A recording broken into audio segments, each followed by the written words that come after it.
7 o'clock in St. Louis. You're listening to TMA. It's presented to you by Brown and Crouppen on 101 ESPN and the TMA STL YouTube channel. Martin, look at the Stiefel dossier and adjust accordingly. It says, Burley got the bat, will join us tomorrow due to the twin bill today. Doug, I'm going to say it again. Okay. All right. Burley got the bat, will join us tomorrow due to the twin bill today. Stiefel dossier. Okay, well, you can't really expect him to step away from batting practice to come do an interview with us, so that I makes think sense. when you have an invite on this show, you seize the moment. Okay. I actually broke the news to him that the game was being canceled last night. Oh, you did? We're in the clubhouse, and I said, hey, you're supposed to be on tomorrow at 9:30, but with the doubleheader. He goes, what doubleheader? I said, well, tonight's game's getting canceled. He goes, is it? As far as I know, it is. I said, you're supposed to call in at 9:30. He goes, oh, that may not work. I said, well, we could go earlier if you'd like. He said, yeah, let me check on that. And I'm like, I'll just stay out of it now. So I said to Jackson, you may want to coordinate with the big league folks. Yeah, and I did, and we'll have Burley on tomorrow. Do you think it ever happens where a team has a day game and somebody forgets about it? One of the players thought it was Just at at night. home. Absolutely. Yes. Has it happened? And then they get a phone call 30 minutes saying, before the game, saying, where are you? And they go, oh, God.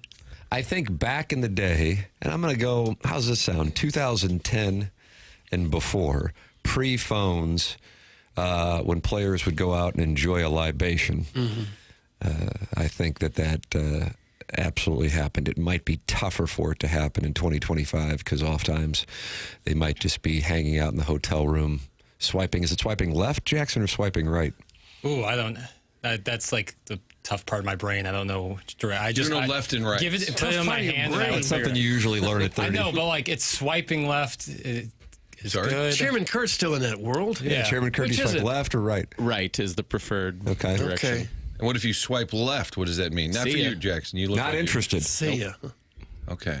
Jackson's really workshopping That's a this. tough If you're part of watching his on brain. YouTube, you're being handsomely rewarded. Swipe left isn't see ya. Swipe right Raise is your left hey. hand. Jackson, Right raise is your right. left hand.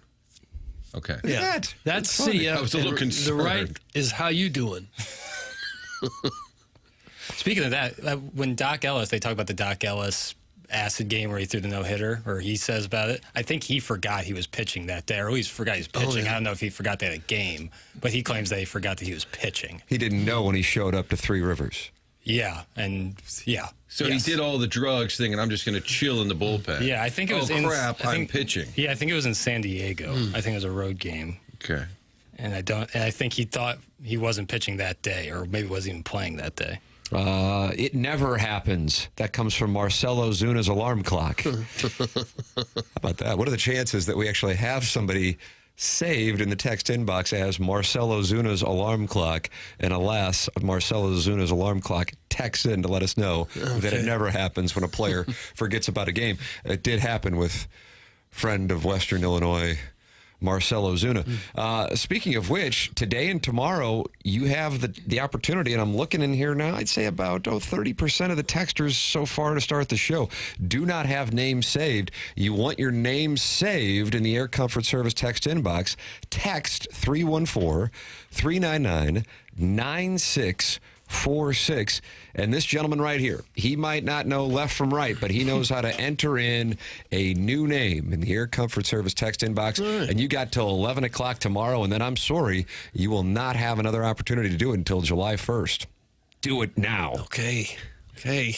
We got breaking news, Martin, and it's hard to have it when there aren't any teams playing the night before, and it's a twin bill today.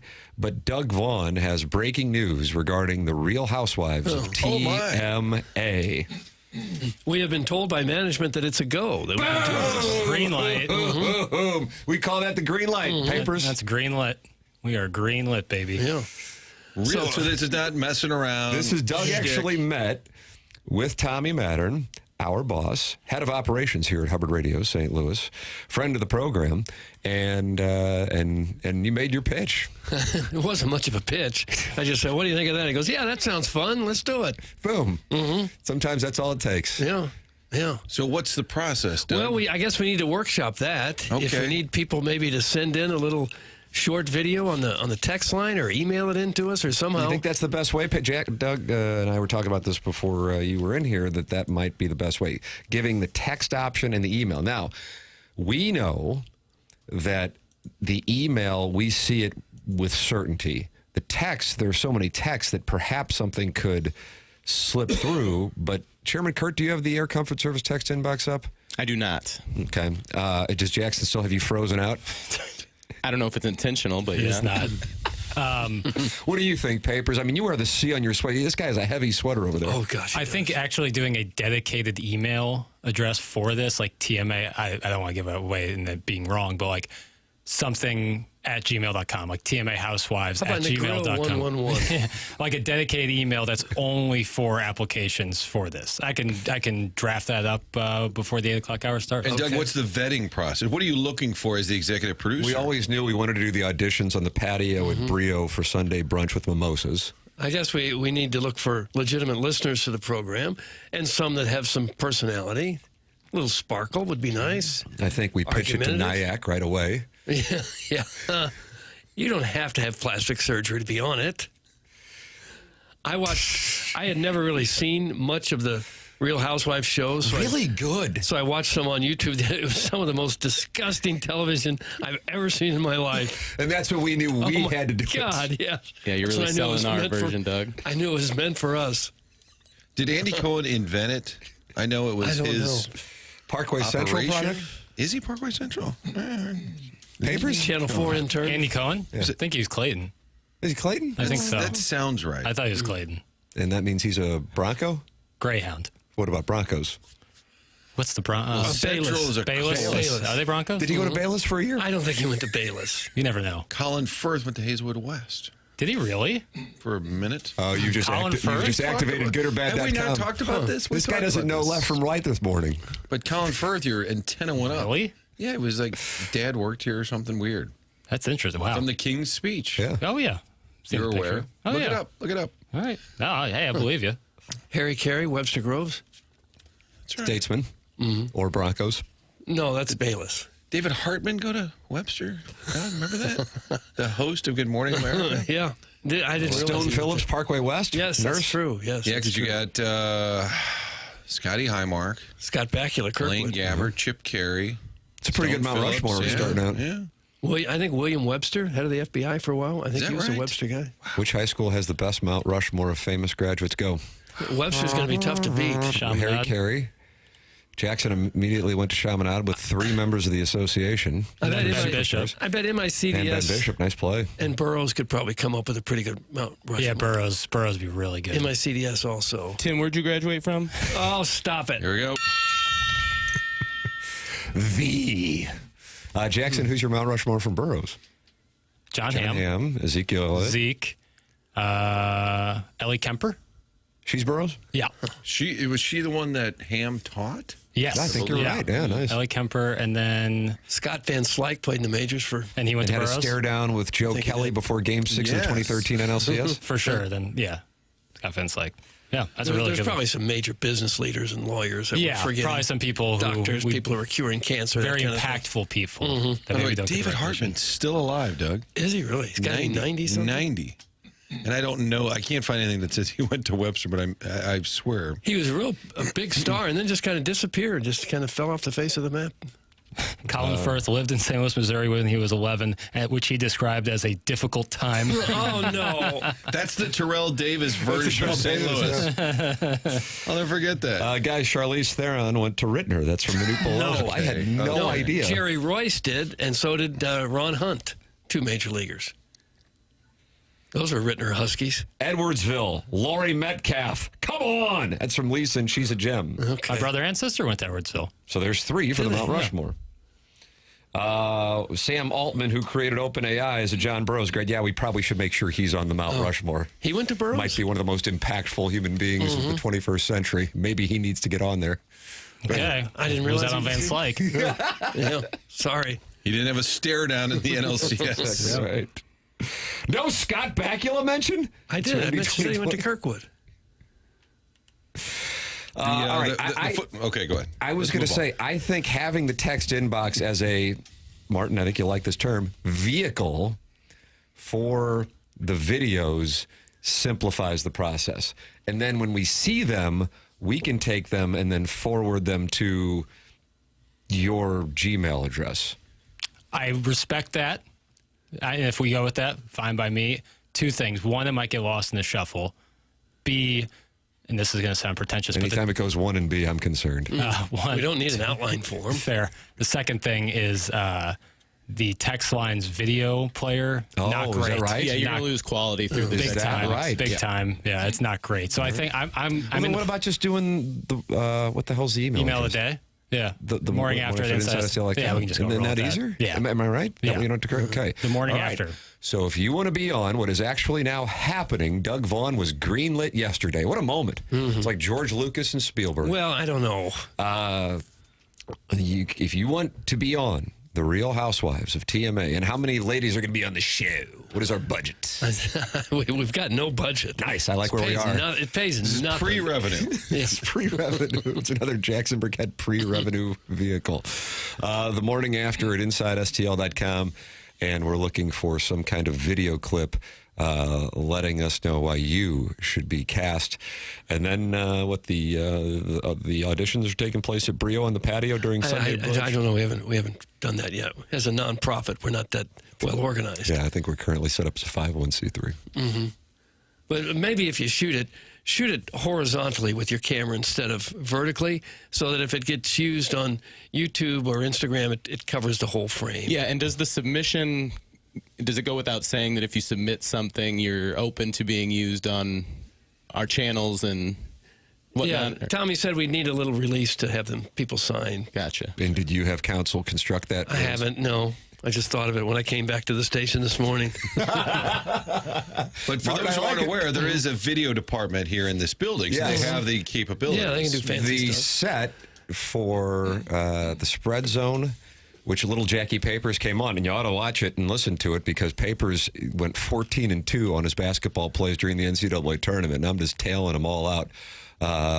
The set is absurdly quality, and there is now a video/digital department here that will be participating in making this first-class presentation. Real Housewives of TMA, Sharon and Clayton, the morning after at InsideSTL.com, the self-made stay-at-home Laduma. I can't wait to see Him.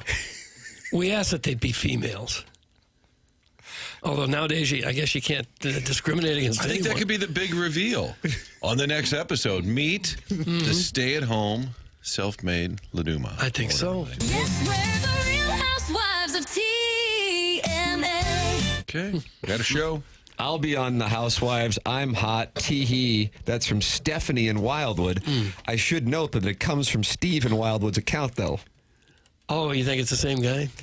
Well, based on Yeah. the text history. 5,000 previous texts. Yes. By the way, clarification, David Hartman, the actor and newsman, played a role where he was a teacher in a Webster Lucas Grove. Tanner? Yeah, so that show, Lucas Tanner, Yeah. was based in Webster. That's where based you in got that Webster. from. yeah. Sorry, I would recant that. Okay. So there's a spot open on the Webster Groves, Mount Rushmore. Sam Ivey, perhaps. Well, Gary Kornfeld, who made the biggest mistake of his career in cutting me from the freshman basketball team at St. Louis U High, has texted me and says, Iggy would have had this solved 15 minutes ago. Hall of Famer Brentwood High School would have no problem solving this issue, and he is not happy that we're workshopping it right here on the program. Okay. And he's the guy that cut you from basketball. He never made it to the NBA, did he? Rest my case. Iggy made an observation in the YouTube chat that He's in the YouTube chat? the Real Housewives of TMA go, Meet the Hubbards, no go.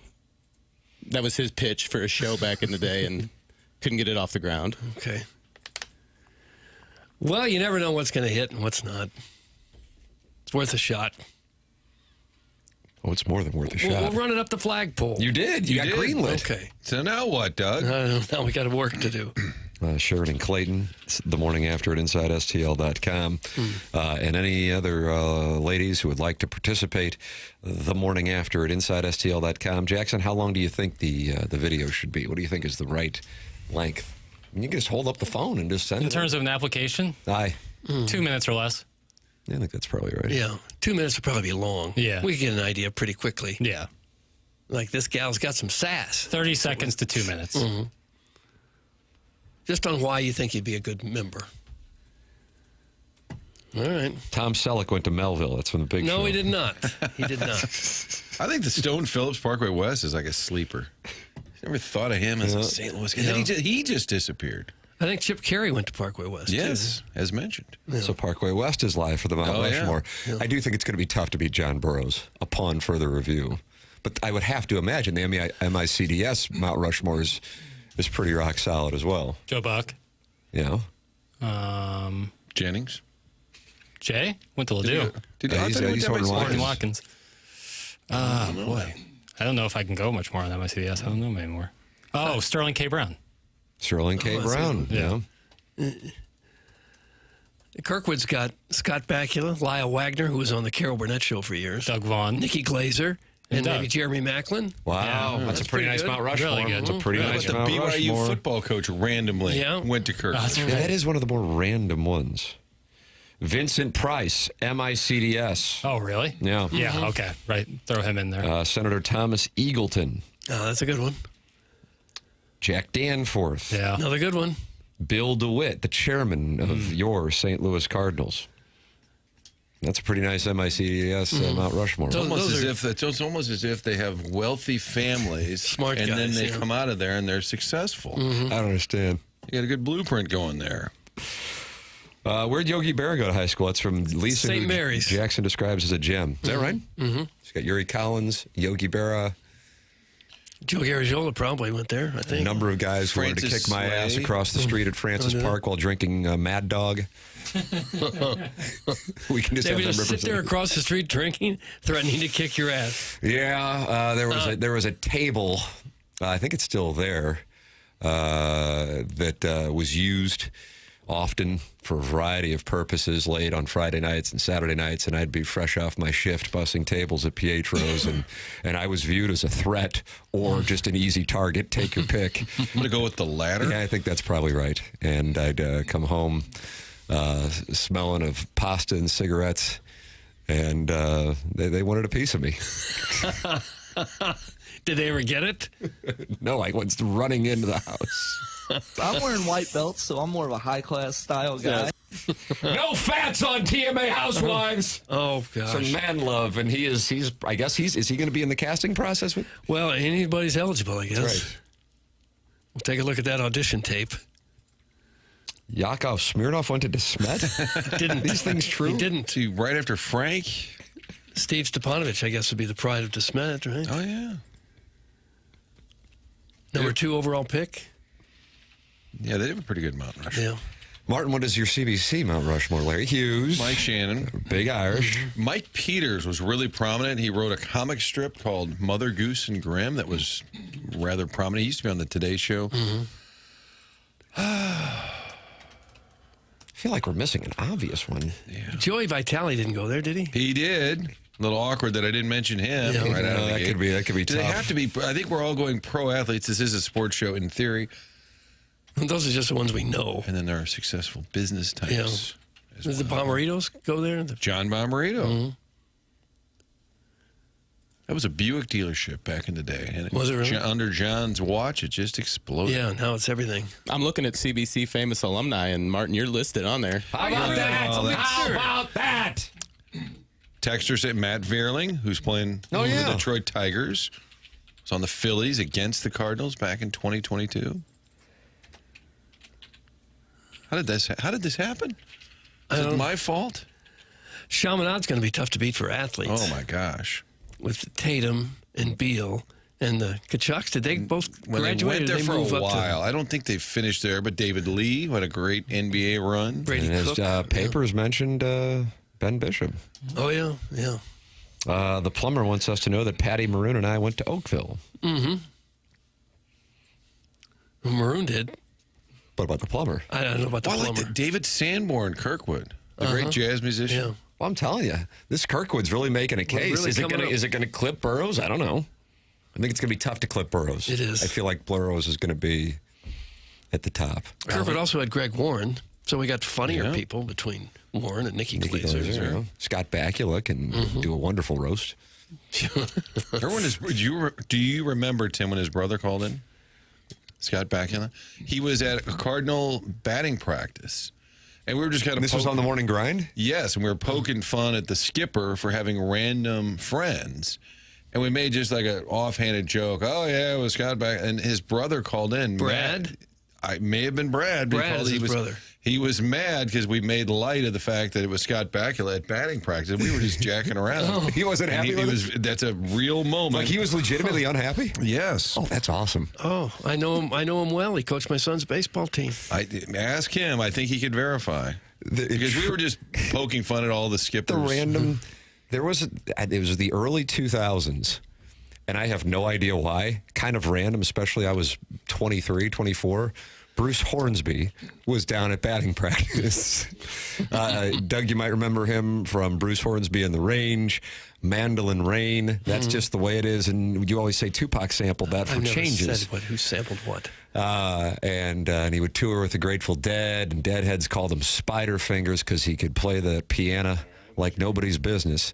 And I was a fan, and I was just BSing with him. Saw him before the game, saw him after the game. We were talking, and walked out of the ballpark together. And he's just wandering around. I said, he goes, hey, you wouldn't mind giving me a ride back to the hotel? And I go, sure, no problem.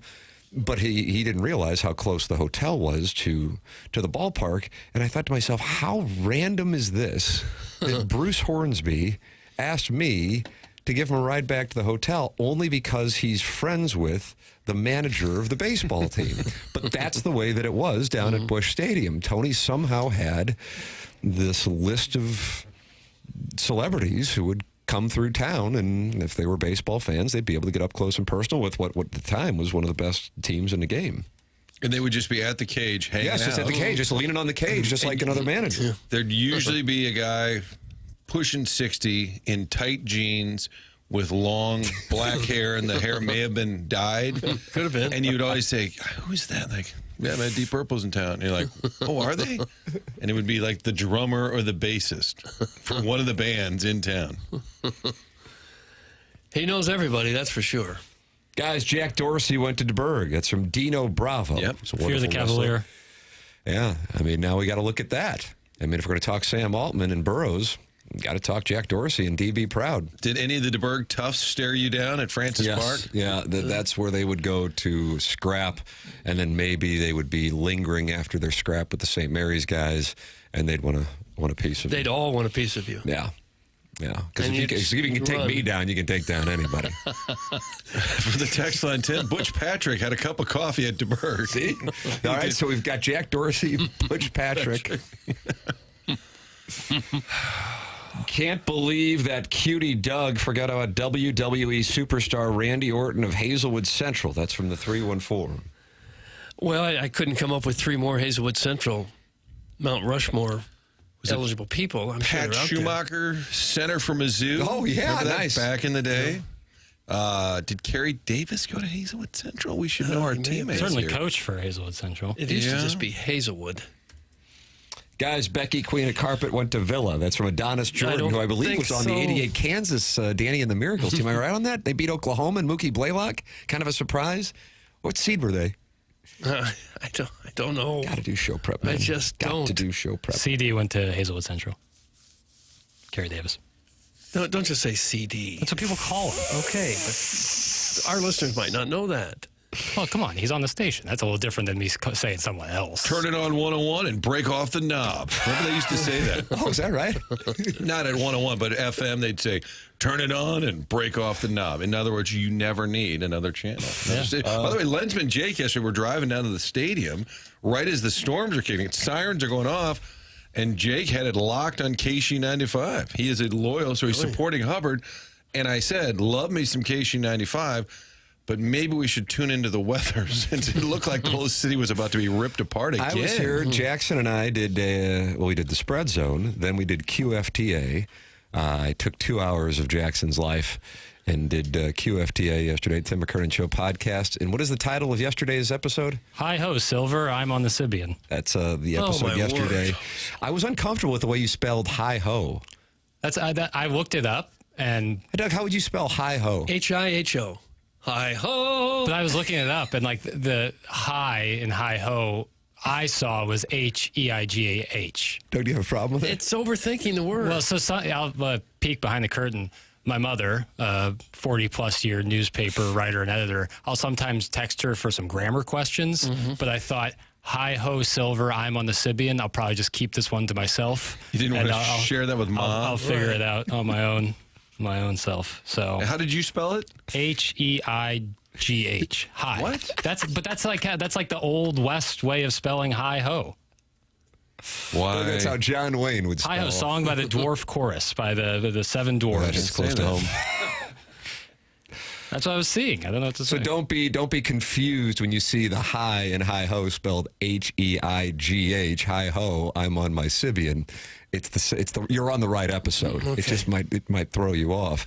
And we got done doing that. I was ready to go for 4 full hours, and Jackson goes, "I'm sorry, I have to pee."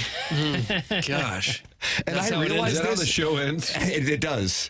And I realized this, and then we walk out and we're BSing after doing the show, and then I just walk right into the bathroom after you had just said how badly you need to pee. Yeah. I mean, I C-blocked you on the Little Wizards It's okay. room. I took a little walk down to the other restroom. Yeah, but I mean, you were really hurting. It's okay. I have learned to hold my urine unlike anyone else. So we don't have to get you astronaut underwear? No, or a stadium buddy or something like that. So, Tim, the whole shtick here that it's all about you, it actually is all It's about you. absolutely all so about the me. producer says, I there's got no to shtick. Jackson's like, I just got to go to the bathroom. We got to And wrap I the just show. walk out and we're talking about something, you and then I go just right wander into the bathroom. And I'm like, and as I got my ween out, I thought to myself, Jackson's supposed to be in here. And I invited him in to cross streams. Is that when that's when you texted me, Jackson said, Tim, such an ass. Yes. I think did you use That's on colon or a repeat. semicolon? It's on repeat. So then I go back into the studio after C-Block and Jackson on the Little Wizards room, and 10 minutes later, Hubbard St. Louis radio market manager John Kiowski knocks on the TMA studio door and says, "Hey, we got to get out of here." And I had no idea that the tornado sirens are going off. You know, you're in these soundproof studios, Right. And we both would like the win. So you were probably on the road at the exact It was time. that right around going 3 on. o'clock. Yes. And I think Chris Higgins was in the weather department, and I just kind of ran through the studio. I was about to tape something, and they were all frantic. I think it caught everybody off guard. Yes. I think they knew there could be some rain or storms, but all of a sudden the sirens out west, the sirens in the city also going off. Yeah, it was a little chaotic there. But Lensman Jake, loyal to the Hubbard brand. Loyal to the soil. And I said, I love me some KG95, but if we're going to get blown off the map, maybe I'll listen to REO tomorrow. Let's just be safe. And luckily, everybody is safe and sound, right? Okay. Doug, Mark wants to workshop Real Housewives of TMA with you. I don't know if this is a potential co-producer. This could be a great opportunity. I know you're looking to add on some, best boys? Sure. Mark, you are on the Callier and Thompson phone lines with producer Doug Vaughn. Morning, gentlemen. Good morning, Mark. So, Doug, you seem a little depressed that you got to do more work with this show. You don't seem too excited about it. Oh, no, I'm not depressed at all. I think it'll be fun. Awesome. So, Cardinals are hurting for attendance. You think you could work with Mo and maybe have a Real Housewives show out in the bleachers or something out there? Well, that might be something down the road we'd look into. Like an episode on location. Could be. Nice. Yeah. The girls go to the ball game next week. Yeah. Might even have auditions out there. Well, I don't know that the Cardinals will be up for that. I'm not sure how many auditions we're actually going to have. Got to get more people in the stands, Okay. So you're trying to tie it in with the ballpark, Cardinal attendance. getting people down to the game. Not a bad idea. You guys are... Doug, you've been all about getting people in the seats, butts in the seats, and I think that's going to get some people there. Okay, all right. We'll consider this. Why are you yelling? Well, I don't know. Yeah. Yeah. What now? I got a specific question for you, Doug. You planted some tall fescue back in October. And I did the same thing, and now I got some nutsedge and some broadleaf weeds. How are you taking care of that? Oh, well, I have Green Envy take care of that for me. I don't have to lay down fertilizer or anything. They just come out and do it. I don't know what they put on it, but it works. I thought you were a man that did things on your own. Well, something I can put down a little grass seed. Yeah, but I don't know exactly when to put the fertilizer, exactly how much, how often. So I leave that to the pros. Mark, it seems like, are you here to poke Doug? It seems like he's got you in the crosshairs, Doug.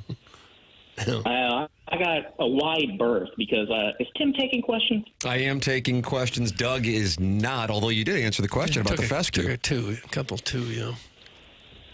Well, I got a problem, Tim, and I'm getting ready to have a kid this summer.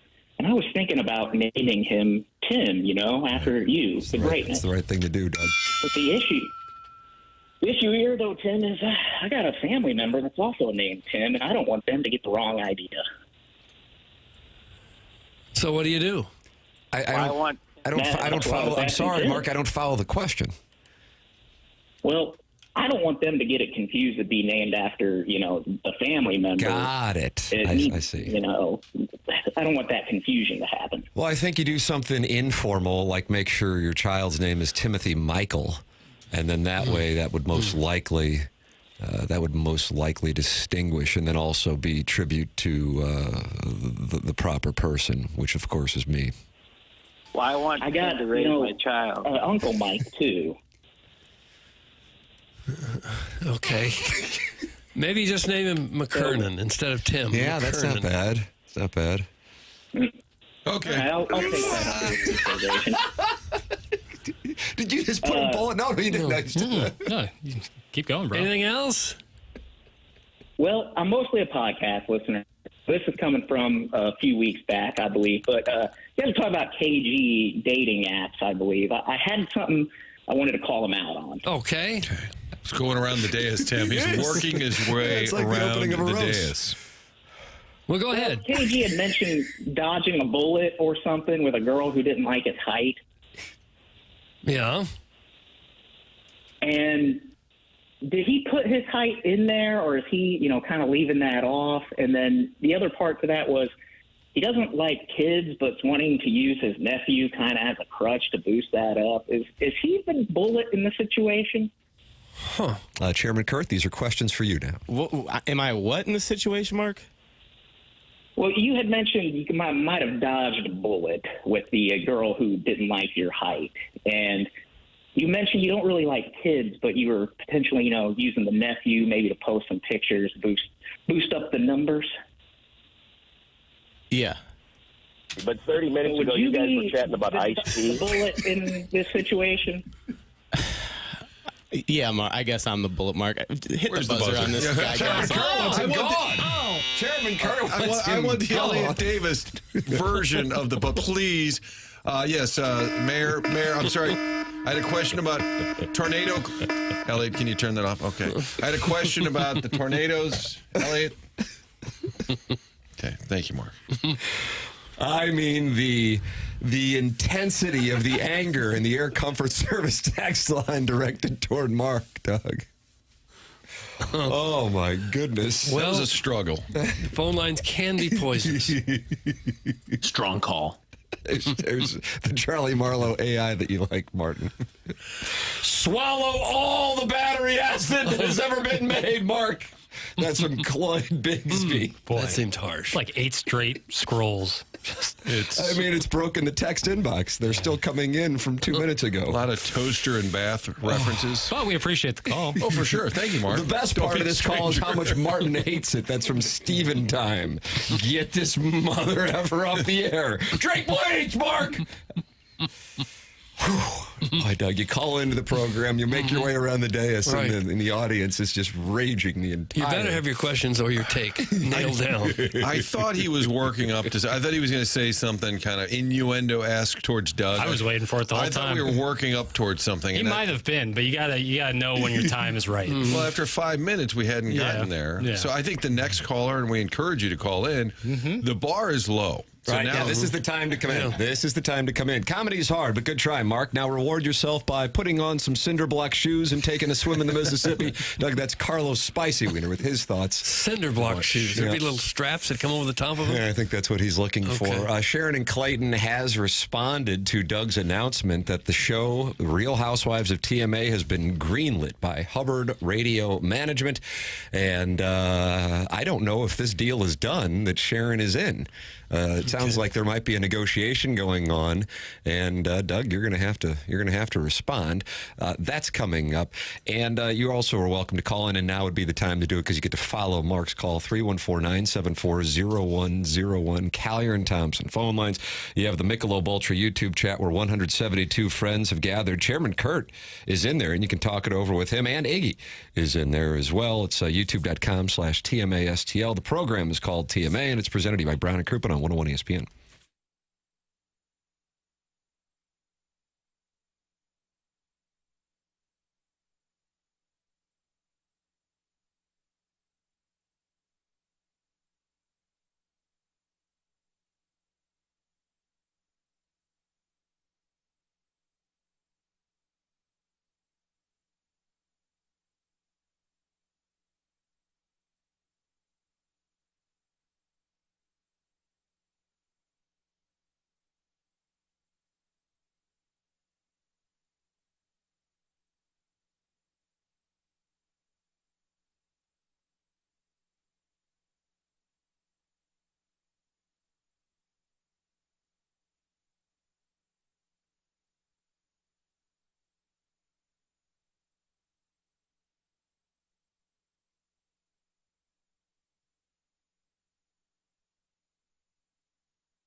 is Jackson's music theme, Doug?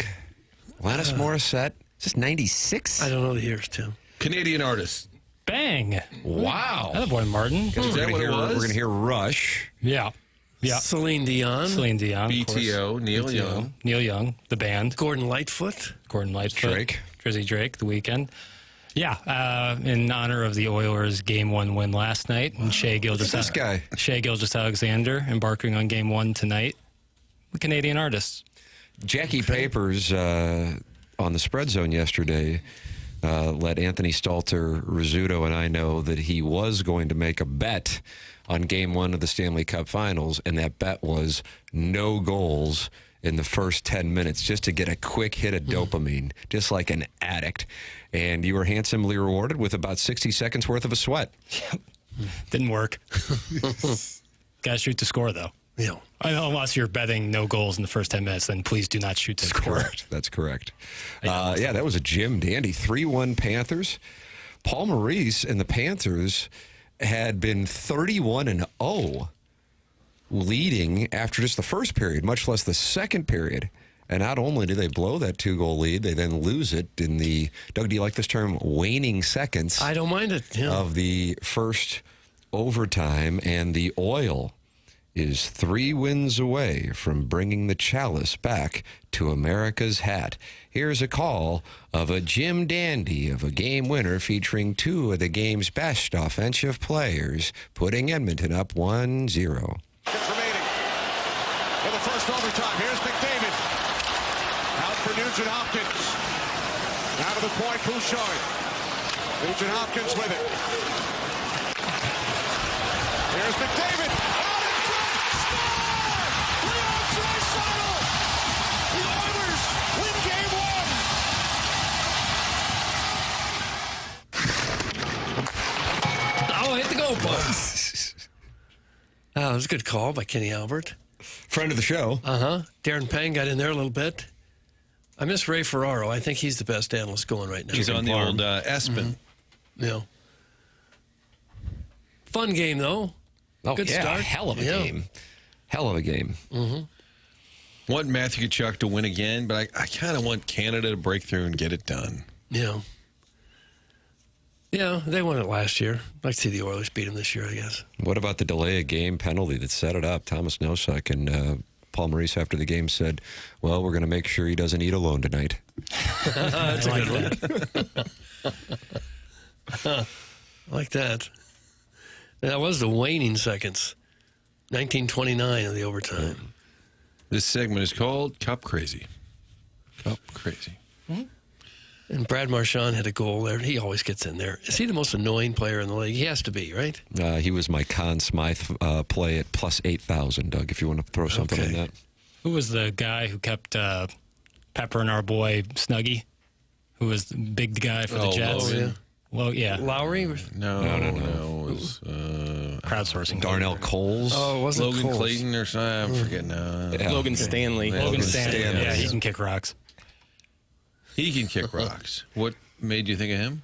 Well, Doug said the most annoying guy in the league is Brad Marchand. gotcha. And I I think it all made sense when it was all said and done. But Martin, in full transparency, I was as confused as you initially. But you know what? I think Papers was right. Yeah. Gotcha. Steve Ott, the Blues assistant coach, was perhaps the best agitator in the history of the league. You ever see some of the Pest. video of him? Yeah, he Oh, would get God. it going with you. Former Blue and entertainer now with Utah, Tyson Nash was known as a great pest. Isa Tikkanen, another one. What about the little ball of hate? Oh, yeah, Pat Pat Verbeek. Verbeek. What a great nickname. A little ball. And Pat Verbeek, he went to Rittner as well, Doug? I don't correct. think he He and Jerry did. I Rice. don't think Rittner's turned out any NHL talent. As far as you know. No. Yeah, you sound like an ass right Yeah, now. well, I'll double check. You don't think of Rittner as a hotbed of ice hockey. But, could be. I could be wrong. Actually, Doug, I'm going to step in real quick. I worked at Rittner, Did and you? they produced a goalie by the name of Cal Heater. NHL player? I don't know if he made it pretty far. I don't know if he had a cup of coffee in the Chell or not. I like that in the Chell. I You know. like I didn't. that? No, I I didn't. like that a lot. This is the data point. It was an uncharacteristic collapse for a Florida team that had won 31 consecutive playoff games under Paul Maurice when holding the lead at an intermission break.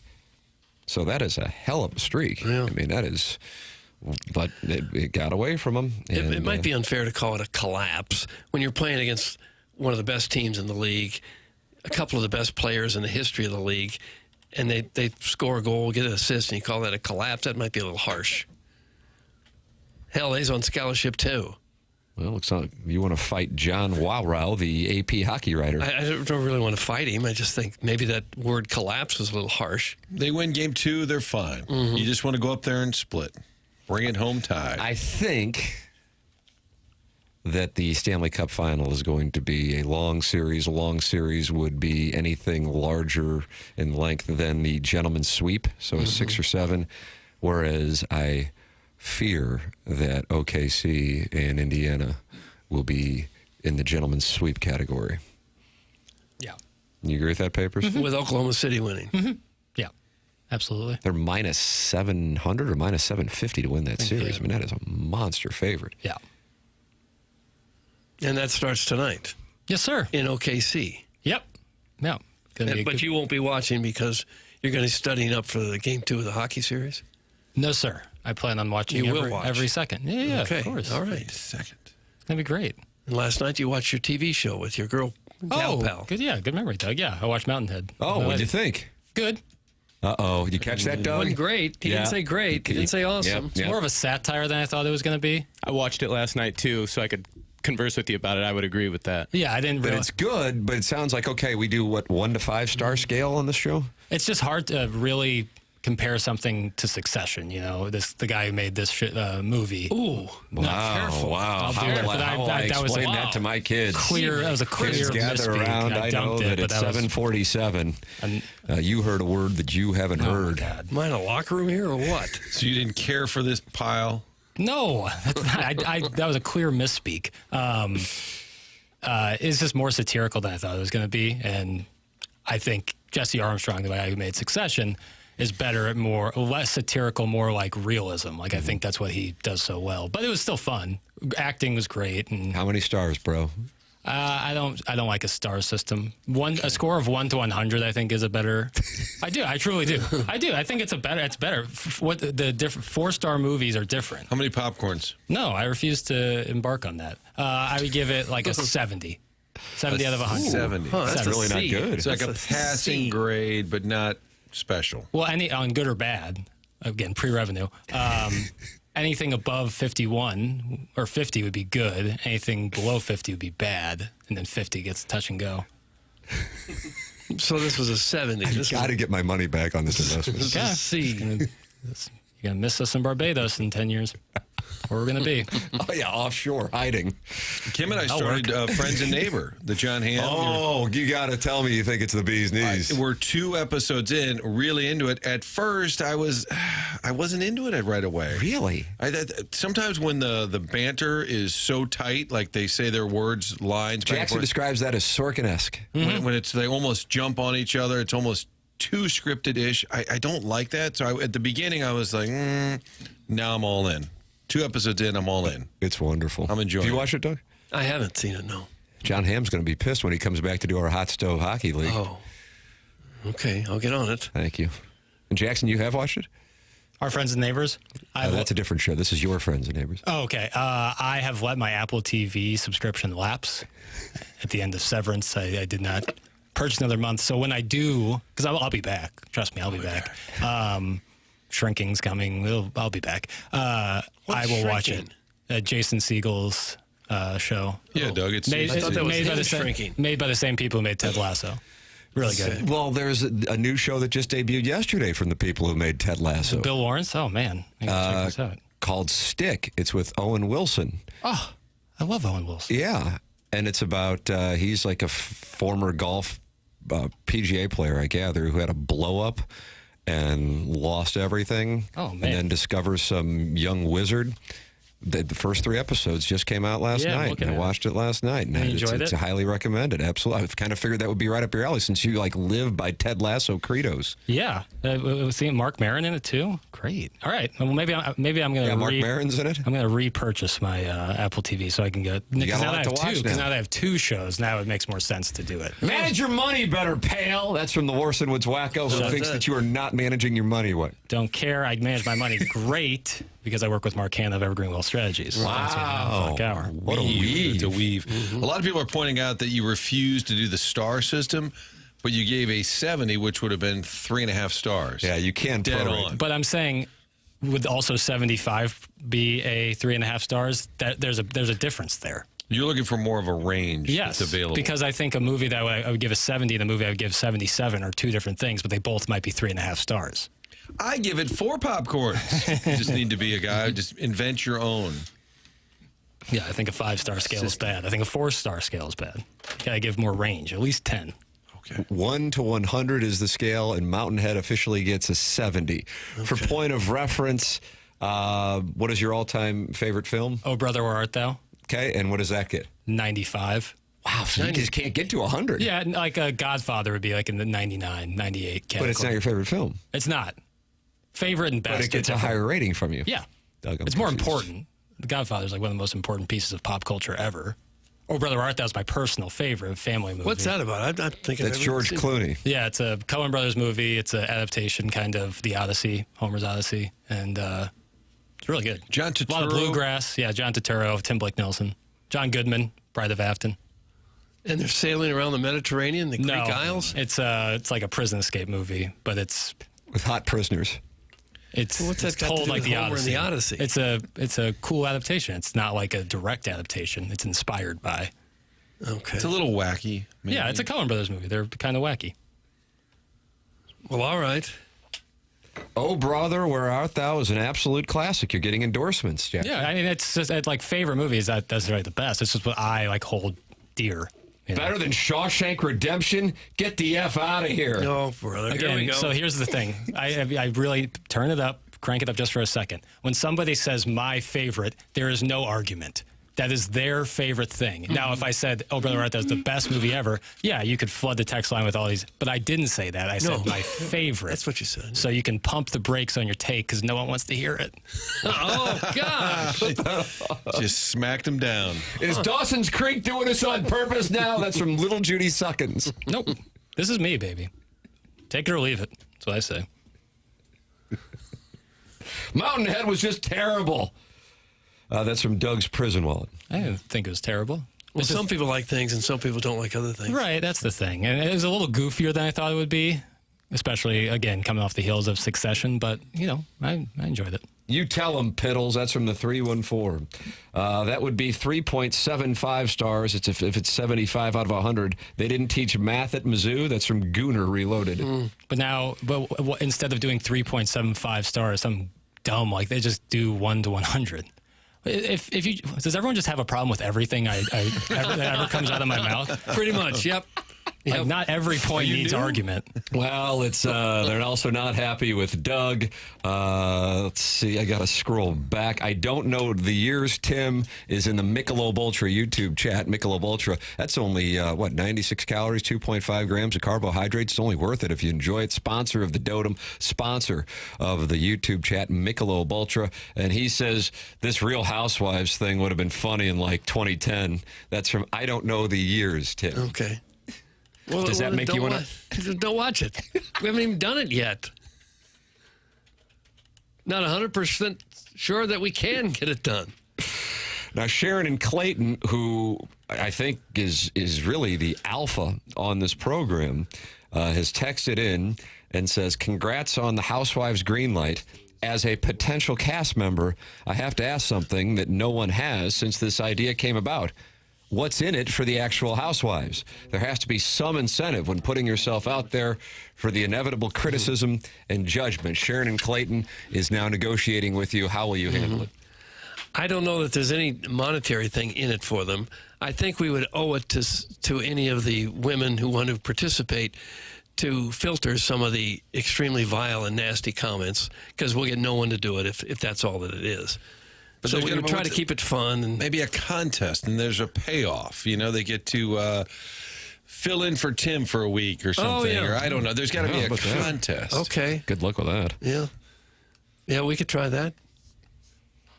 That would work. All right. I think the main I get a vacation and they get. All right. But then or it'd fill just in be for Martin 10 for a or couple anyone. months. Yeah. No, hey. Or come in at 10 when you're gone. They could do that hour. Go to a ball game with Jackson and Dan Jansen. There you go. There's some kind of prize. I do think we would have to owe it to them to make sure that they're not just completely ridiculed by every walrus out there with a keyboard. We can't allow that to happen. With a keyboard. Yeah, we don't want that to when happen. you shoot that on the patio at Brio, are you going to Photoshop out Charlie Tuna sitting there? How are you going to Is work that where he around hangs? that? Oh, man, I'll be up there. Doug, Sergeant Major Rose wants to talk about the Oh, good. production with you. He is Okay. on the Callier and Thompson phone lines. The number 314-974-0101. Sergeant Major, good morning. You're on with producer Doug Vaughn. Hey, good morning, boys. Quick props to Jackson. Memorial Day, when you played the best of, you led off with my call about Brian McKenna and everything. So I just wanted to say it was a very nice way to start my Memorial Day. As far as this TMA Housewives or whatever it's going to be called, I don't know if there's going to be enough real actual women. Yeah. Well, we take trannies.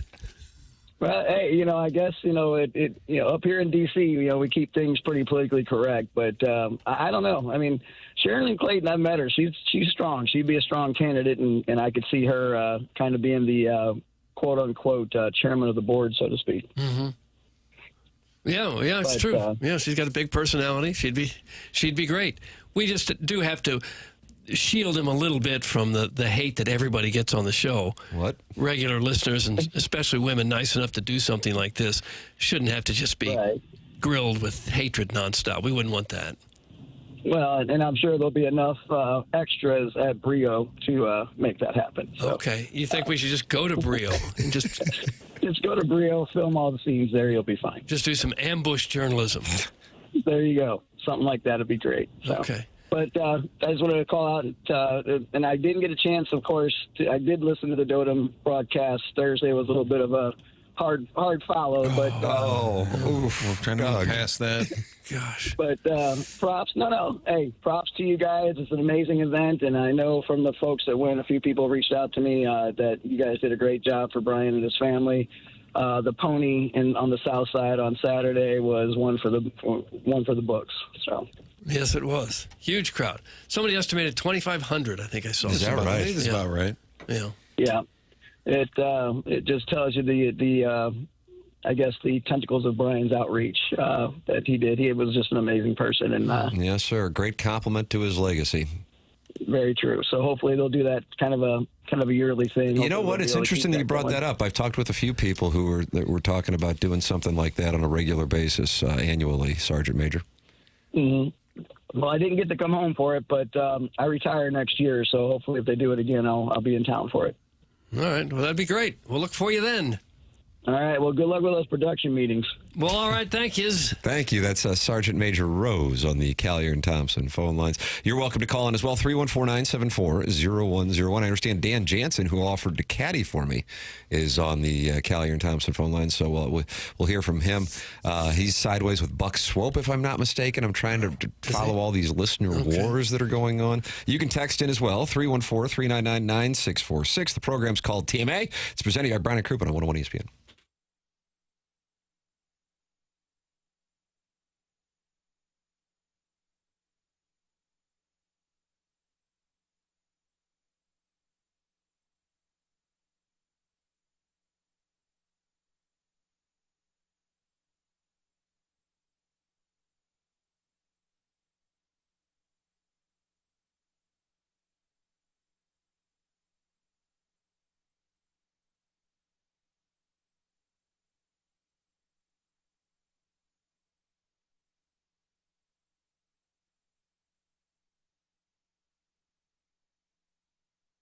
Stewie from Stewart's American Mortgage is a wonderful sponsor of TMA, and he makes himself accessible to the audience by giving out his personal cell phone, 314-324-4440, or you can Google the Bagel Loan. And Stewie is with us now, and he wants to talk about self-employed borrowers. Stewie, what do we have going on here? Tim, we just closed a self-employed borrower. He hasn't filed his tax return in 8 years. So if you're self-employed, you're writing off all your income, or you haven't filed your returns, you can still get a mortgage. Cash-out refinances are available. Purchases are available. We go based on the deposits that are in your account, not what you actually show on paper. This is a great product. If you're out there, if you're living the American dream being self-employed, this is the product for you. So if you thought you can't do it, think again. Give us a call. We'll show you what we can do. There it is. The number 2 call is 314-324-4440, or you can Google the Bagel Loan. It's Stewie from Stewart's American Mortgage. Thanks, Stewie. Have a great day, guys.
This is Jackson with a Sports Center update driven by Johnny Londoff Chevrolet and Johnny Londoff Autoplex. Rain out last night, so the Cardinals and Royals will play 2 today. A twin bill with the first one at 12:45 p.m., and then they will play their second game of the day at 6:45 p.m. That was their Sports Center update driven by Johnny Londoff Chevrolet and Johnny Londoff Autoplex. See them at londoff.com. Chevy, together we drive. Are you kidding me?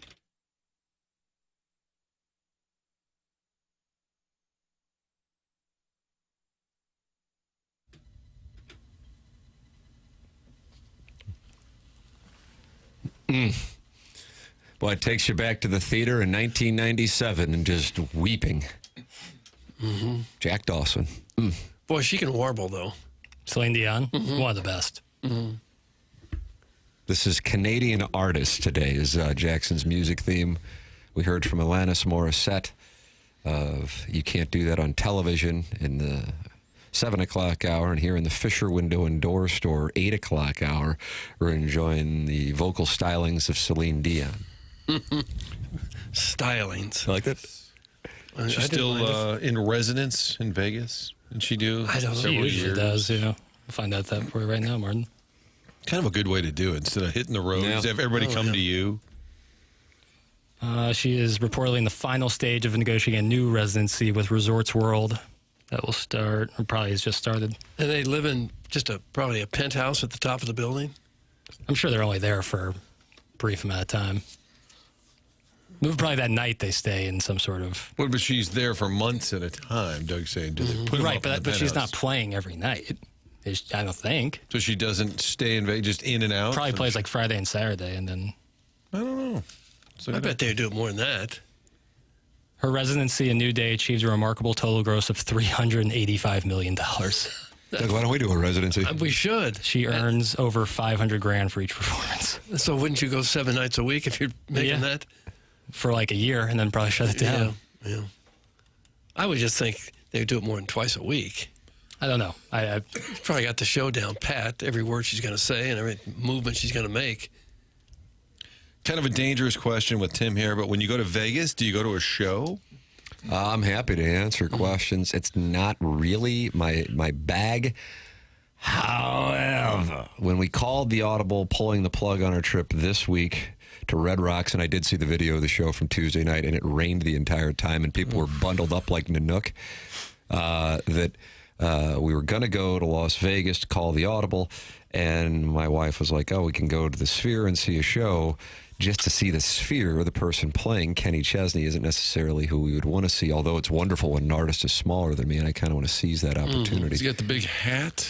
No. Is that the guy? But I haven't seen a lot of shows that aren't like concerts in Las Vegas, and by that I mean like a scheduled concert that isn't a residency, not like a Cirque du Soleil kind of show. I saw Danny Gans, and he was always on the billboards, the entertainer of the year. Vegas. It was John Shaw's. Oh my God, you got to see Danny Gans! And I was like, oh, I got to see Danny Gans. Like $100. He's a comedian, and he did impressions, but they were kind of. It was more like a Rich Little thing. Yeah. Here's Richard Nixon interviewing Kermit the Frog. I'm like, oh, okay.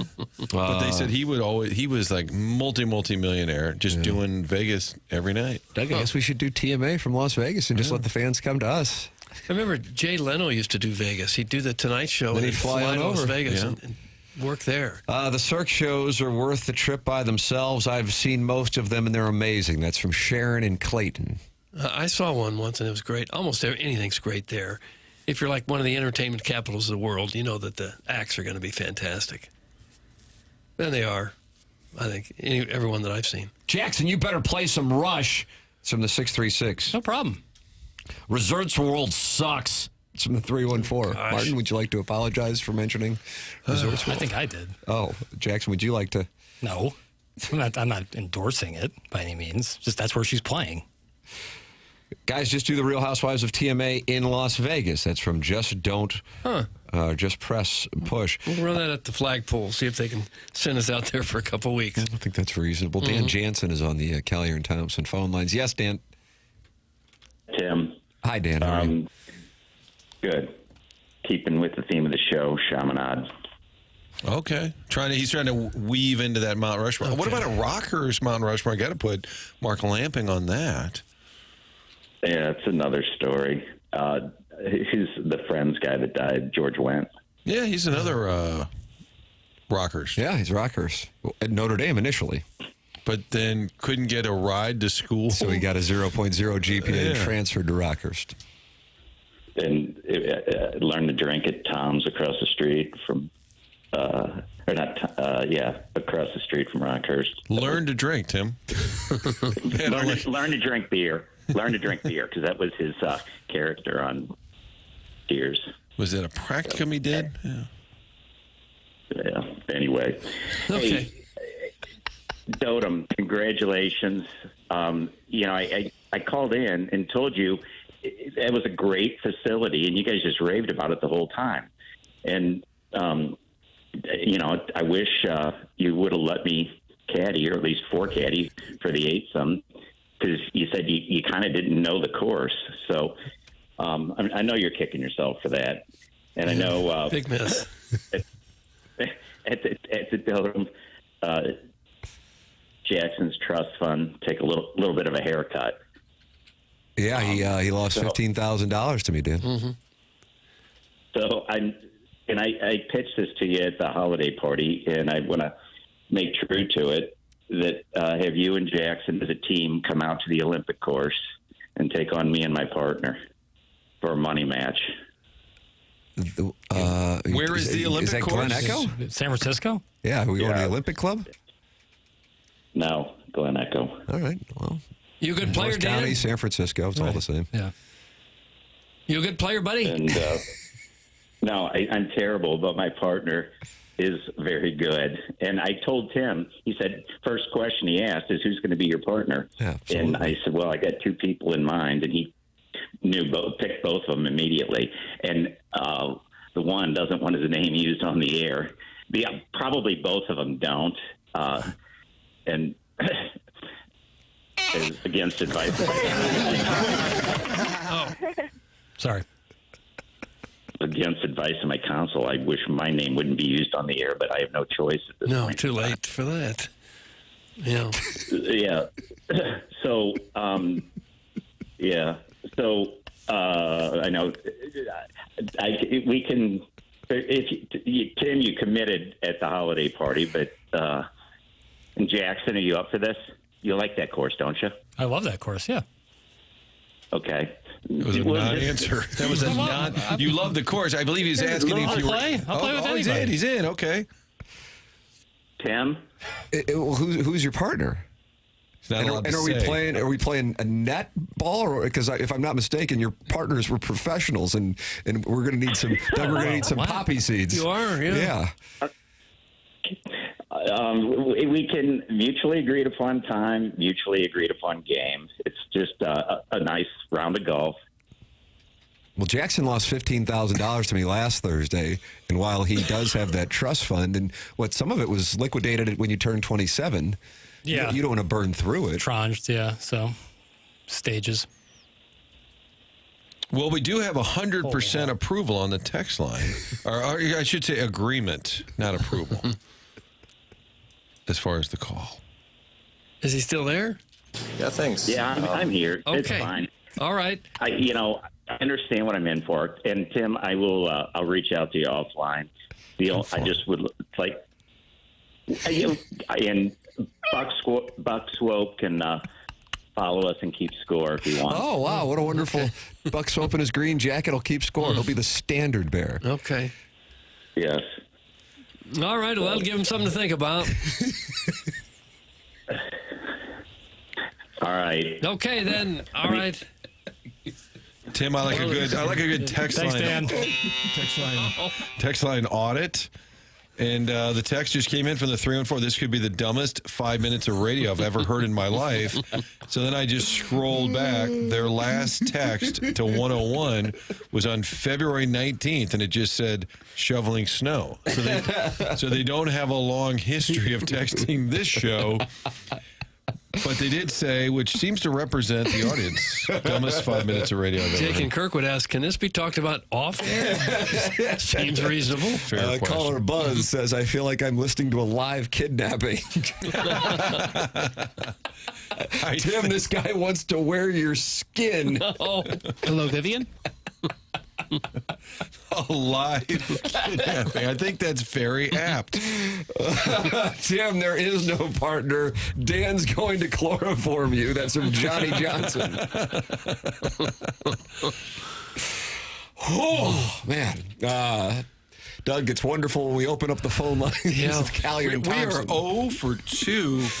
Major Rose was okay. He's great. Oh, I'm sorry. I apologize. We're hitting 333, That's baby. right. We're Hall of Famers. Yeah. Apologize. Cards and Pretty good batting Royals average. doubleheader. You can email in, too. And if you want to be part of the Real Housewives of TMA, Doug Vaughn got it greenlit yesterday by management. Anything up to a 2-minute video to make your case to be a member of the Real Housewives of TMA the morning after at InsideSTL.com. You can also compete for our Design Air Heating and Cooling email today, the morning after at InsideSTL.com. Design Air is online at designairservice.com. That is Seth Goldcamp and his team. Seth is 4th generation, and the thing that he has carried on from his father and his grandfather and his great-grandfather is we do not upsell.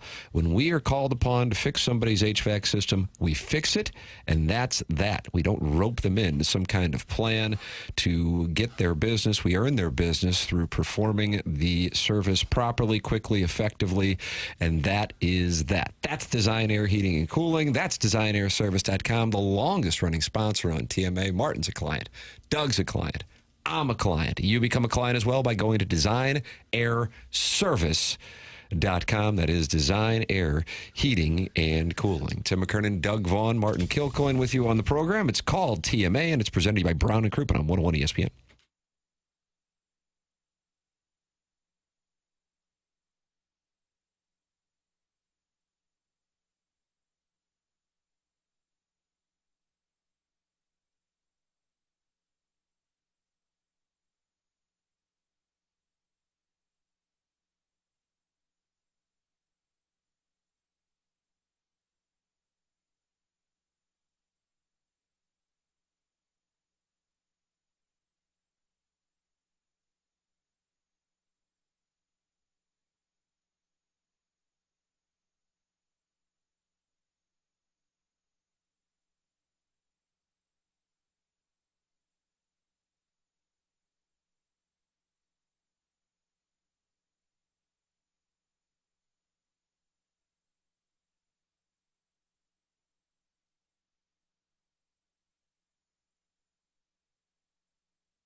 Doug, you a Rush guy? Not really. Martin, you a Rush guy? That's a no. Not really. I like Rush, but I'm not that into it. Jackson, you a Rush guy? Haven't heard much of their music, but I'm a pretty big Greta Van Fleet fan, which is a newer band, and I've been told they sound a little like Rush and a lot like Led Zeppelin, but I've heard they're Bryn similar. Smith, former Cardinal, former Expo, Had a big beard. and had a close rapport with Geddy Lee and members of Rush. Okay. And probably Tony La Russa as well, if I had to guess, because Tony La Russa was close with Rush. Rush would be down on the field at Busch Stadium, Martin. That sounds right. Yeah. Neil Peart, the drummer, one of the greatest drummers considered in rock history, Doug. Okay. I don't believe I'd know that gentleman if I saw him. Neil Peart. Hey, are you guys looking for other listeners to call in and awkwardly press Tim on a social commitment? Thanks. That's from Shooter McGavin. Doug, that can be a theme of the calls in the Callier and Thompson phone lines. I like that. 314-974-0101. Call in and ask the guy who wants to have zero social commitments to commit to something socially. That's the sketch. Jackson, rarely do I call for French Open audio. Yeah. But I'm going to. I'm intrigued by this on the Stiefel dossier. Did anybody hear this? No. I can't imagine. Martin, you would probably be the only one who would, putting together your Two Fox show. John McEnroe and Brian Anderson with an awkward exchange during the French Open. Take a listen if you would. I'm thinking time-wise, and I got a match tomorrow, but that Stanley Cup Finals, that start at 7 Eastern, or is that the pregame show? That's when you want to start watching at 7 Eastern. For the build-up. The puck drops when? No, perhaps sorry. We're going to hold that information. 9:30. It's then. It's a lot of things you got to know before then, John. You've been doing this a while, haven't you? No. Was that your out cue? Yeah, that was my sounder. Wow. That was my sounder. Oh, yeah, Monica Seles tribute. Mm-hmm. So he didn't really know. It sounded like one of your updates. No, I think Anderson's being like, I'm not going to, like the pregame starts at 7. That's when they want people watching. Watch, yeah. please watch. Because if we tell all them of the puck drop, that's when people will then tune in. I see. Yeah. I thought he was having a Jackie moment where he didn't really know when it started. Sure. I thought that's what it was too, man. French Open on TNT, game 1 on TNT. Right. So they were promoting their own coverage, and he was saying, tune into the pregame, John. Don't press me on this. And he kept saying, no, but when does it actually begin? Right. And Brian Anderson was not going to tell him that. Right. Although it is a bit of a mystery with hockey, as we know, the playoff puck drop. What was last night? I don't know. I wasn't looking at the clock, nor was I watching it. I don't know. That's the important one right there. That part right there. I don't know why I was trying to front. Yeah. Doug, do you like that? I don't know why I was trying to front. I like that. Don't be fronting, bro. It was announced as I think a 7 o'clock start, right? Yeah. Early in Edmonton. Right. Yeah. I think they started at 7:23. Yeah. I watched through the third period, and at that point I had to shut her down and watched this morning to see the goal with, 20, 30 seconds remaining in the first overtime. Doug calls them the waning seconds. Yeah. It's got to be kind of fun when you go to bed and you wake up with these results, Tim, that you don't know. It's like Christmas every morning. Like, oh, wow, look what happened. That's right. It's even better when you got a little wager and you can be handsomely rewarded. I went to bed after the second period, and being an Olympic caliber sleeper, once I hit the bed, out. You're done. Dunzo. That's it. Yep. Almost immediately fall asleep. How many pills do you take, bro? None. I don't understand. I close my eyes and fall asleep. Face down into the pillow. Not face down. That's papers. You still doing that? Big time. Has your female lover seen this? Mm-hmm. Not What's a she fan. think? Not a fan. Is she concerned that you may be dying with a face in the pillow? No, but like when I sleep, I kind of like move around a little bit, and that's not great. You know? Well, everybody moves around a little bit. Yeah, but I'm all over the place. But I don't know. You know, I'm a deep sleeper, so like I don't know. Like How much REM sleep you get, bro? I don't track. You need a whoop. Probably, yeah. I struggle wearing something on my left wrist. Have you thought about running some sort of air hose up through the mattress, through the pillow, and into your face so you can breathe at least? It's not a bad idea. I mean, I'm alive, so I clearly breathe. Man, I don't know how you breathe. I'm built different. You got gills? Yeah, something like that. Air hole in the back of my head. Oh, you got a blowhole, bro? Something like that. Jackson's blowhole. I somehow figure it out. I don't know how I do it, honestly. But that's how I sleep. That's how I wake up every morning. Face down in the pillow. Turn my face to the left to turn off the alarm, and that's how I start my day. I'll be darned. It's a, I don't think I've ever seen it. It's another little quirk. I've never seen it. Roll Jackie Papers. But when you lie down in bed first to try to get to sleep, is your face flat down into the pillow? It gets there eventually, yeah. Not right at the beginning, but yeah, eventually. Huh. I don't think I could do it for 60 seconds. I don't know. Yeah, I don't know how you do that, man. Yeah. I kind of sleep like I'm taking a charge, Kind of have my arms over my legs. Hey, Doug, how much do you dream at night? I'm a hit the pillow and sleep guy, and I never dream. That's from Hal in Hillsborough. He'd like to know how much you dream. Well, they say you dream every night, but I rarely remember what I dream. You're dreaming in REM sleep. Mm-hmm. And I know you were about to ask how much REM sleep I got last night. I'll be happy to answer. Hour and 54 minutes. Okay. Deep sleep hour and 26 minutes. How much do you want? How much are you supposed to get? Oh, I think it's probably a percentage of your sleep. So 25% of my sleep last night was REM sleep. Okay. I'll take that. All right. I feel refreshed. Boy, on those days where I don't get the REM sleep, tell you, that REM sleep is key. And can you tell right when you wake up? Usually, yeah. Yeah, listeners can tell, too. Trust me. If the host can tell, the listeners can tell. 1 hour and 50 minutes of deep and 1 hour and 1 minute of REM sleep last night. That was good enough for a 70% recovery, Tim. That's Alan Dadeville, who obviously is wearing a Whoop band as well. Here, if you're watching on YouTube, take a look. Look at that, Doug. Right. Okay. Look at that. Now we're going to have to supinated my wrist. The listeners are going to tell us what their recovery percentage is. Yeah, and Darren's going to do it by calling in the Collier and Thompson phone lines. Darren has a follow-up for you, Doug. All right. Darren, you are on with Doug Vaughn on 101 ESPN. Hey, guys. I'm here with Dan Jansen in the parking garage behind the studio. And he was too embarrassed to ask him, but what color is your vehicle? Is it red or is it black? Oh, that's a great question. Going to stalk you a little bit. No. I have a car service.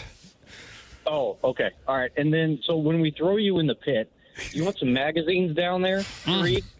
Doug, you put the lotion on the... It puts the lotion basket on its skin. Thank you, Darren. Yeah. Doug, Is that the original Darren or the second Darren? Doug, is that Dick York? Dick York or Dick Sargent, one of the two. I think they're concerned that Tim's going to be kidnapped by Dan Jansen at the Olympic course. At least we know the location. Tim, great REM sleep, bro. That's from Iggy's great Now you've been congratulated for sleeping. Good job on your REM sleep. 11% REM sleep, 11% deep sleep. Not great, but I'm feeling okay. That's from Connie Lassiter and Greg Bickle. They're really going to do this to us, aren't they? I wake up and feel almost exactly the same every day. Whether I sleep a lot, sleep a little. Pretty great. I feel about the same. That's a great thing. Yeah. Assuming you feel good. Yeah, okay. I'd say I feel okay. Right. But never there really... are people, and I was one of these, when I was working with you originally, Martin, on the morning grind, I had a monster sleep problem. And for those who go through it, I feel incredible amount of sympathy because it sounds kind of like a, bitchy ailment, like, oh, you didn't sleep well, too bad. But if you don't sleep, it owns your life. It's a brutal thing. Mm-hmm. Brutal thing. My wife struggles to fall asleep. Oh, is that right? And she'll take Ambien or something to fall asleep, and she gets mad because I can lay down on the floor and say, I'm just going to take a 20-minute nap, and I'll just like that. Yeah. Like, how do you do that? The worst is when you're like late to go to bed, and then you start like panicking about it because it's in your mind. Yeah. Rarely people actually have sleep issues. It's usually the mind racing that causes the sleep issues. Right. People who are worriers probably have a harder time going to sleep. Right. Start thinking about everything, going through your whole day. When I was a kid, I couldn't get to sleep on Sunday night for some reason. Every Sunday night. Because you were worried about going to Nipper. I'm sure. Well, I didn't go to Nipper. But I'm sure that's what it was. Oh, no, here we go again with school. But I would be 1, 2 in the morning before I'd ever fall asleep on Sunday night. Guys, you should try whiskey. That's from the Total Package. There's a recommendation. I don't know how many doctors recommend it, but a real recommendation. Folks should look up the marine sleeping technique. I don't know right off the top of my head, but look, it's like takes 2 minutes, and it really helped me get to sleep faster. What is it? It's like a breathing technique thing that the Marines use to get to sleep really quickly. And it was very helpful. Maybe it's just in your head, but whatever gets you to sleep doesn't matter. Yeah. So folks want to look that up, I would recommend it. I slept great last night. Doug's body was quite warm and comforting. That's from the Springfield Mud Tosser. You know this guy? No. Tim, can you tuck me in at night to be sure I match exactly how you sleep? That's from Stephen Time. Oh, gosh. A lot of the listeners want to join us in our chambers. And that's common in sports radio? They're not welcome. Yeah, that's something that Bob Bragg and Bob Burns did. They started it. Slept with a lot of listeners. We'll go out to, let's have Wally in Wentzville. Welcome into the show. We're talking about the Cardinals doubleheader today. How many do you think they'll win in the matchup? Hey, Bob, I'd like to just come down there and sleep with you fellas. I think it's hotter when older guys call in and say they want to sleep with Doug. Really put KMOX on the map when they ran that That's show. how it all started. That's exactly right. Highland running down the highway. Who's screening the calls? You can call in 314-974-0101. You can also participate in the conversation in the Michelob Ultra YouTube chat, where 226 friends have gathered to talk it over this morning at youtube.com/TMA. STL. That is how you can participate in this program. And Mark Milton is a loyal participant in this program. Doug, you know him. He's online at stltaxlawyer.com. I know him well, and you should know him well, too, if you have any kind of tax problem. Even if you don't, he's a great guy. But if you are sideways with the IRS, this is the name that you need to know. Mark Milton. He will take care of the godforsaken tax man. He's known as the IRS penalty killer. If you got years of unfiled tax returns, bank levies, wage garnishments keeping you up at night, or maybe even worse, you're facing IRS criminal investigation. This can be serious business. And Mark Milton has handled it all. He started his legal career with the Department of Justice Tax Division in Washington, where he represented the IRS in tax cases around the country and received the DOJ's Outstanding Trial Attorney Award. He is simply one of the best in the country at what he does. And now he helps individuals and small businesses right here in St. Louis solve their tax problems. So if you have any kind of IRS issues, contact Mark Milton at stltaxlawyer.com today, and you'll be saying, no, I'm not guilty. I'm with Milty. Remember, the choice of a lawyer is an important decision and should not be based solely on advertisements. There it is. Mark Milton, longtime sponsor here on TMA. Fisher Window and Door Store is the sponsor of our 8 o'clock hour on the program, and you are welcome to participate in one of many ways, calling in, texting in, emailing in, and talking it over live in the YouTube chat. That's youtube.com/TMA. STL. This is TMA, presented to you by Brown & Crouppen.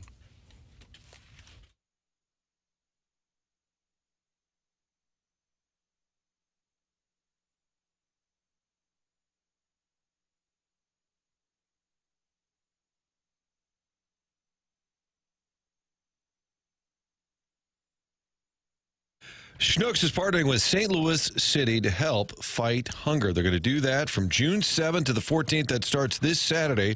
It's a week-long food drive benefiting Operation Food Search. They're going to help provide food for those in need here in St. Louis, whether it's cereal, peanut butter, canned meats, canned veggies, soups, pastas, beans, things like that. You buy it at Schnucks, and then you'll place it in the collection bins on your way out of the store. We're asking if you can help feed the community. It's St. Louis City SC teaming up with Schnucks. And then Wednesday of next week, June 11th, 6 to 7, they're going to be at the Butler Hill Schnucks in South County.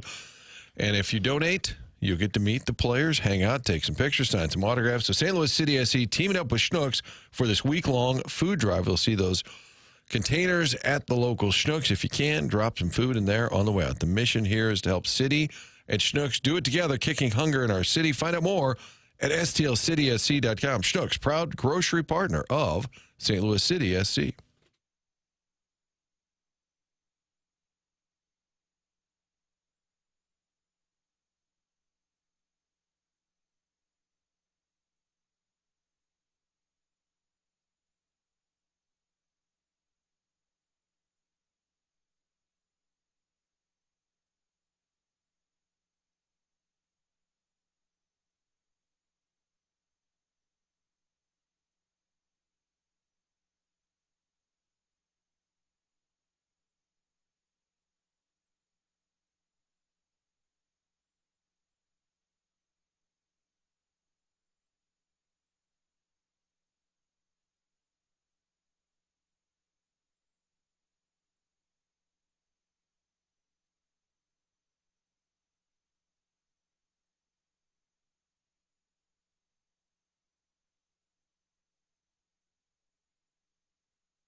Martin, you're a fan here. BTO, willing to move a concert so that the Winnipeg Jets can play a playoff game. That's a commitment. I flipped on that game last night, and my wife said, "I'm still not over it." Said, you know what? I'm kind of not either, to be honest with you. CMA 101 ESPN. Show's presented by Brown and Crouppen. You are welcome to call in. Callier and Thompson phone lines. Big day for the phone lines today. 314-974-0101. Text in Air Comfort Service text line 314-399-9646. And then you got an active Michelob Ultra YouTube chat where Don Peepe's talking to John Scores, DJ Patty Cakes, Balk Hog, and Iggy's in there.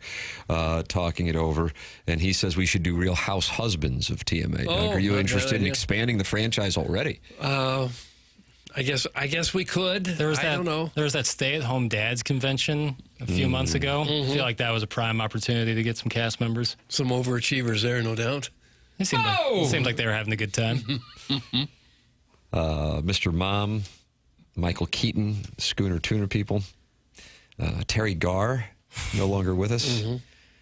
Hank Kingsley, Jeffrey Tambor, Martin Mull also no longer with us. No. Am I correct? Martin Mull? That sounds right. I'm all in. I think in the last 6 months, maybe. He died, June 27th, 2024. 80 years old. 80 years old. Yeah. Terry Garr, I feel like Letterman was always kind of hitting on her every time she was on. Like that turns out that was a theme. Was it just her? That's correct. MLB has an issue with their television. That is not breaking news. But what Andrew Marchand has this morning in The Athletic is breaking news. The title of the article, Rob Manfred has regret over opting out of ESPN and hopes for a new partner in July. On the day of their breakup this spring, MLB flashed some anger toward ESPN. When the broadcaster opted out of the final 3 years of its national baseball deal, Rob Manfred criticized the network in a letter to the sports owners. A few months later, a different feeling has cropped up. Regret. MLB is in talks with 3 different broadcasters over the rights ESPN once held. And he hopes, Rob Manfred hopes, a new 2026 through 2028 deal is done come the All-Star game in mid-July. But however those negotiations end, MLB is almost certainly going to make less money than the estimated $550 million ESPN would have paid annually. Manfred acknowledged last night he would rather not be in the spot he is in now. Quote, "Look, we agreed to the opt-out as part of a set of compromises that got us to the deal we had. We liked the deal we had. Looking backwards, do I wish I wasn't in the position to sell 3 years so we can line up our rights up to 2028? The answer to that is yes. So MLB is looking for a broadcast partner. They don't have one, and they will be making less money than they would have made had they not opted out of ESPN. Nice. Sounds like he's doing a good job. But let's pay him $50 million a year because no one else would do it for less. I'm surprised he would. 49. I'm surprised he would. No, I wouldn't. Or admit it. I mean, in some ways we like honesty and transparency, but in other ways it's like you just admitted that you screwed up the whole deal. One of the things that's lurking in these negotiations, Marchand details, is the concern that I don't feel like is getting perhaps as much attention as I think it should, that baseball might be facing a work stoppage following the 26th season, and whoever the television partner is might have some vacancies it needs to fill should there not be baseball games. And that is talked about in this article. MLB has a labor negotiation looming with the players after the 26th season that has the potential to bring an off-season lockout and, if talks do not go well, canceled games in 2027. However, Manfred said fear of a work stoppage has not been an overlay in negotiations for the 3 years of media rights. He says, quote, "We're not committed or telling people there's going to be a lockout after the end of the 26th season. That all remains to be decided, and we're not just having those conversations in the context of media." You would think that'd be more likely that those Sunday games that ESPN once held would go to like a streamer like Apple, because then you wouldn't have to fill time slots that you had slot out for baseball. I was thinking the same thing. It wouldn't matter. If you're a streaming service, you're not programming 24/7. Yeah, less of a risk on their end. Because, if you're NBC and then you have huge chunks of your Sunday night programming dedicated to baseball. But ESPN was such a natural partner for them.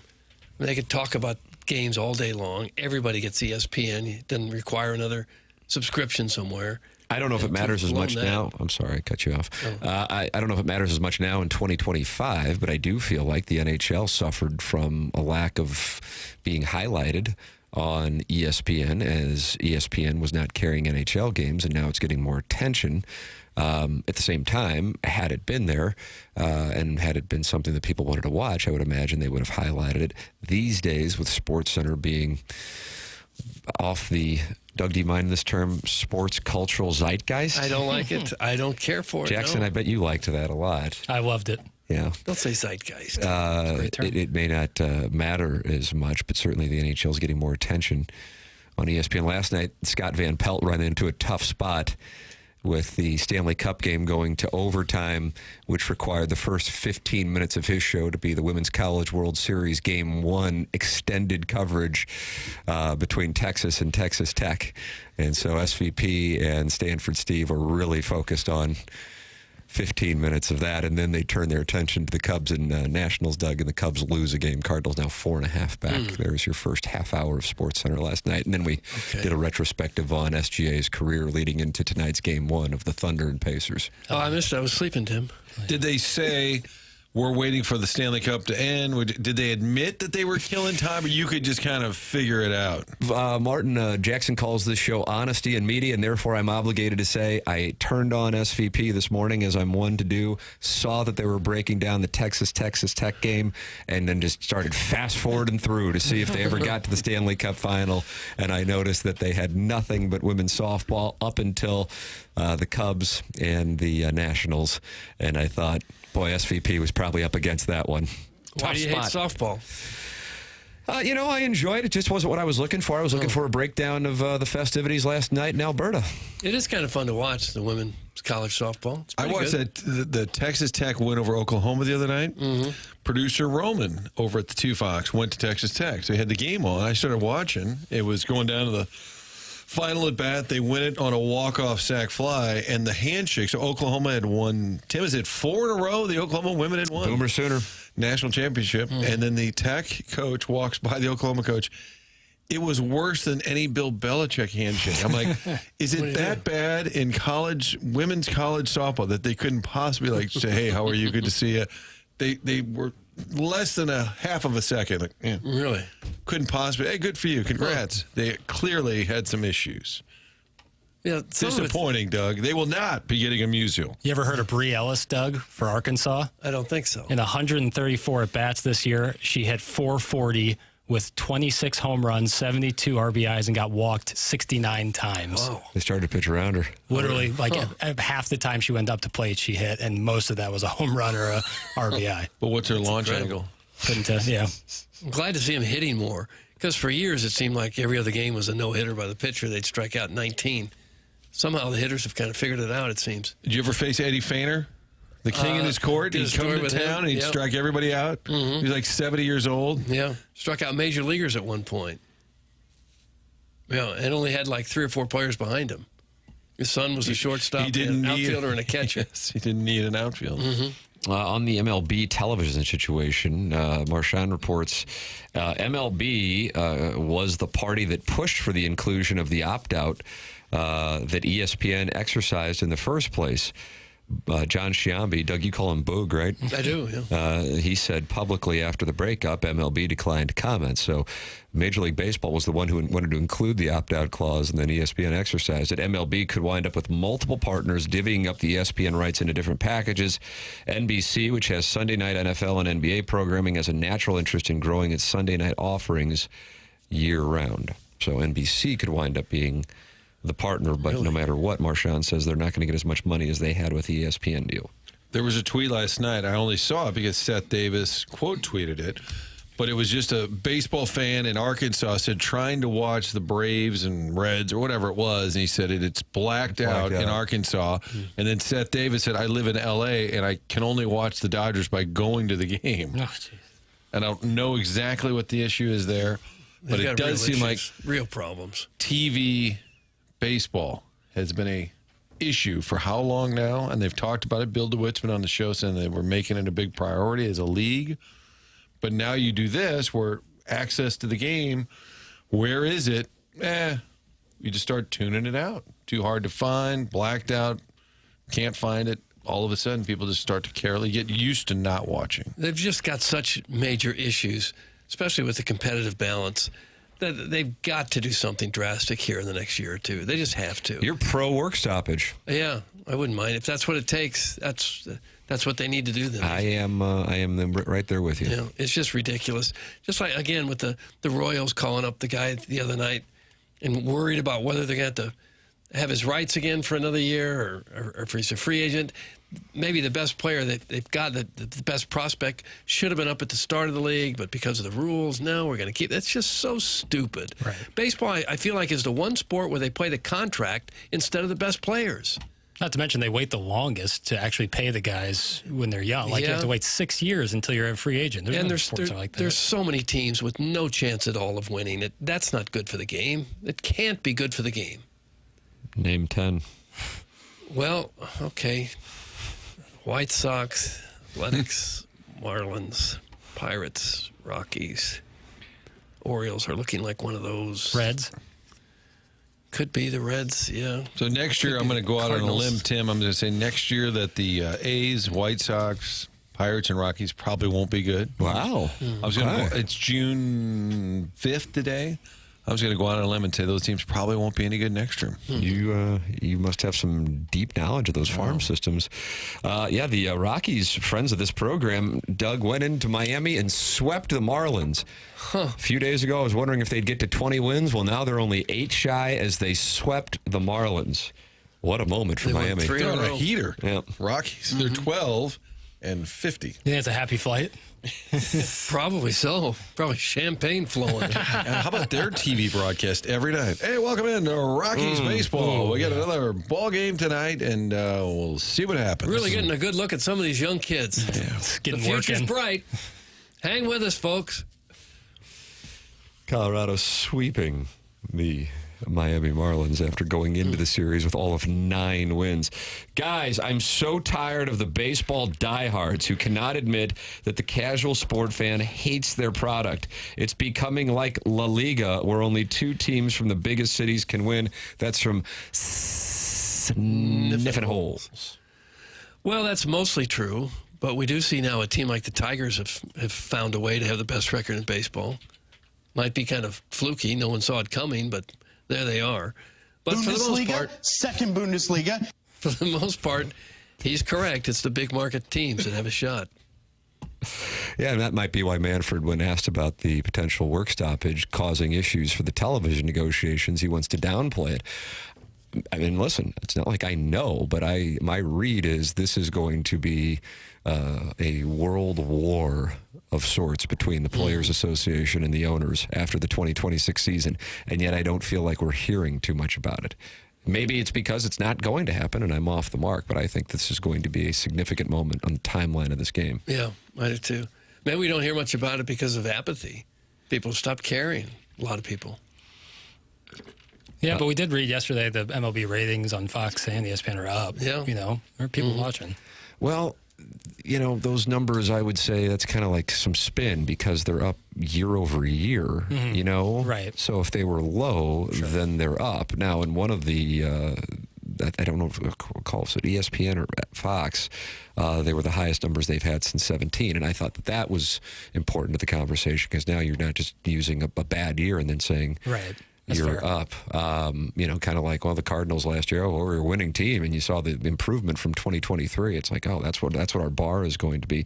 I believe, based on this text, Doug, do you idiots not follow breaking news? The legislature just broke and approved billions of dollars to keep the Chiefs and Royals in Missouri.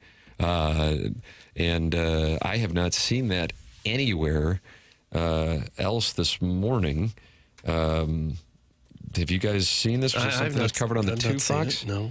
2 hours ago, STLtoday.com headline: Missouri Senate okays tornado aid for St. Louis in bid to keep Kansas City sports teams, because those are all connected. The tornado relief. This was done at 2:27 a.m. A 19-13 vote. The Senate has officially passed a bill to provide funding for stadium projects for both the Chiefs and Royals. The next step is the House, so it isn't passed. That's the reason. So now it's going to the House, and if it passes there, the teams will have the option to accept the deal. So the teams have the option to accept the deal. So still a couple of things to Yeah. go through. You would think they'd always have the option. It's privately owned. They can do what they want to do ultimately. Yeah. There was one state senator who said Salt Lake City and Nashville had already called the Royals about their availability. Really? And neither the team had not confirmed that. Okay. But the You would state hope senator, St. Louis would have called about the Chiefs. Yeah, why not? What is it? Pucks on that? Mm-hmm. Yeah. Little trade proposal. Mario in Chicago, but he's now in Charlotte, says percentage increases are always used as sales tactics when you have a low base number. That's from Mario in Charlotte. Okay. And Doug, he's at war with Janet over the city of Charlotte's prospects. Okay. I know in Kansas City there's one plan to build a big stadium downtown right next to the Power and Light District and all the activity in downtown. That's where Kansas Sprint City. Center is, right? I think so. Yeah. So all that's walkable. That would make sense for that town, I guess. Yeah, for sure. I love those renderings. Oh, I like some good renderings of stadiums. Oh, it's always hopeful. Yeah, so you just see those, and they have a little fake plant over there. There's always like a family walking. There's never a drunk Hoosier in the renderings. Wasn't there the jet skis and dolphins in the Mississippi? Oh, for we had the a wonderful rendering. New Rams stadium rendering? here. The Mississippi was beautiful blue. Looked like you're in the Bahamas There's a somewhere. family out there just water skiing on the Mississippi. Nothing says the voice of the people like a midnight vote in a special session just before a 4-month vacation. That's from Doug's prison wallet, and he is not on board with the 1913 vote in the Missouri State Senate. Doug, but again, it has to go through the Missouri House. It does seem like The they get an Chiefs and awful Royals. lot of vacation time. Especially the guys in Washington get an awful lot of vacation time. Coming from Mr. 3 Weeks over there. Wow, wow. Look at me, look at Sevy. Wow. Guys, if that passes, what is to keep the Cardinals from saying, what about us, and threatening to leave? That's from the 314. You guys may recall around this time last year, Bill DeWitt, was this the interview on your podcast, Martin? Talked about how at some point they're going to have to start tending to I think maintenance. they're already starting some projects. But then getting public assistance for maintenance on the stadium. And then that, of course, was not received well by many in the community, especially considering the team was not really playing well. Well, I think this is going to open the door. We talked about it yesterday. If the Chiefs and Royals get any kind of incentives or money, if you're the Blues or your city, Cardinals, you're going to start raising your hand and say, okay, well, we got to do this and that. And I think DeWitt had said, building's about to be 20 years old. It's not exciting, but it's stuff, behind the scenes, electrical, HVAC, whatever, that they were going to be undertaking. But this particular bill, I think the pushback was from some of the St. Louis lawmakers saying you're not doing enough for the tornado damage, and apparently that was sort of the compromise. Wouldn't the tornado damage, you think, be a no-brainer? Like the day after it happens, you call them in and say, what are we going to do right now? Wouldn't you think? Why does it take a month? What else is bigger than that at that moment right now in the state? I think you're asking the right question. And, it's a shame that everything takes so darn long to get done. The money's there. They could do it if they absolutely had to. Everything takes twice as long as you think it should. Right. It's the red tape. You are welcome to give your thoughts. 314-399-9646. That's how you can text in. Air Comfort Service text line. And you can also call in. Callier and Thompson phone lines 314-974-0101. The program is called TMA, and it's presented to you by Brown and Crouppen on 101 ESPN.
This is Jackson with the Sports Center update brought to you by Saliga Heating and Cooling. The Oilers win Game 1 over the Florida Panthers 4-3 with Leon Draisaitl as the overtime hero for Edmonton. You can catch Game 2 of the Stanley Cup Final right here on 101 ESPN tomorrow night. Oilers and Panthers, pregame at 6:30, puck drop at 7. That was another Sports Center update brought to you by Saliga Heating and Cooling, a Daikin heating and air conditioning dealer.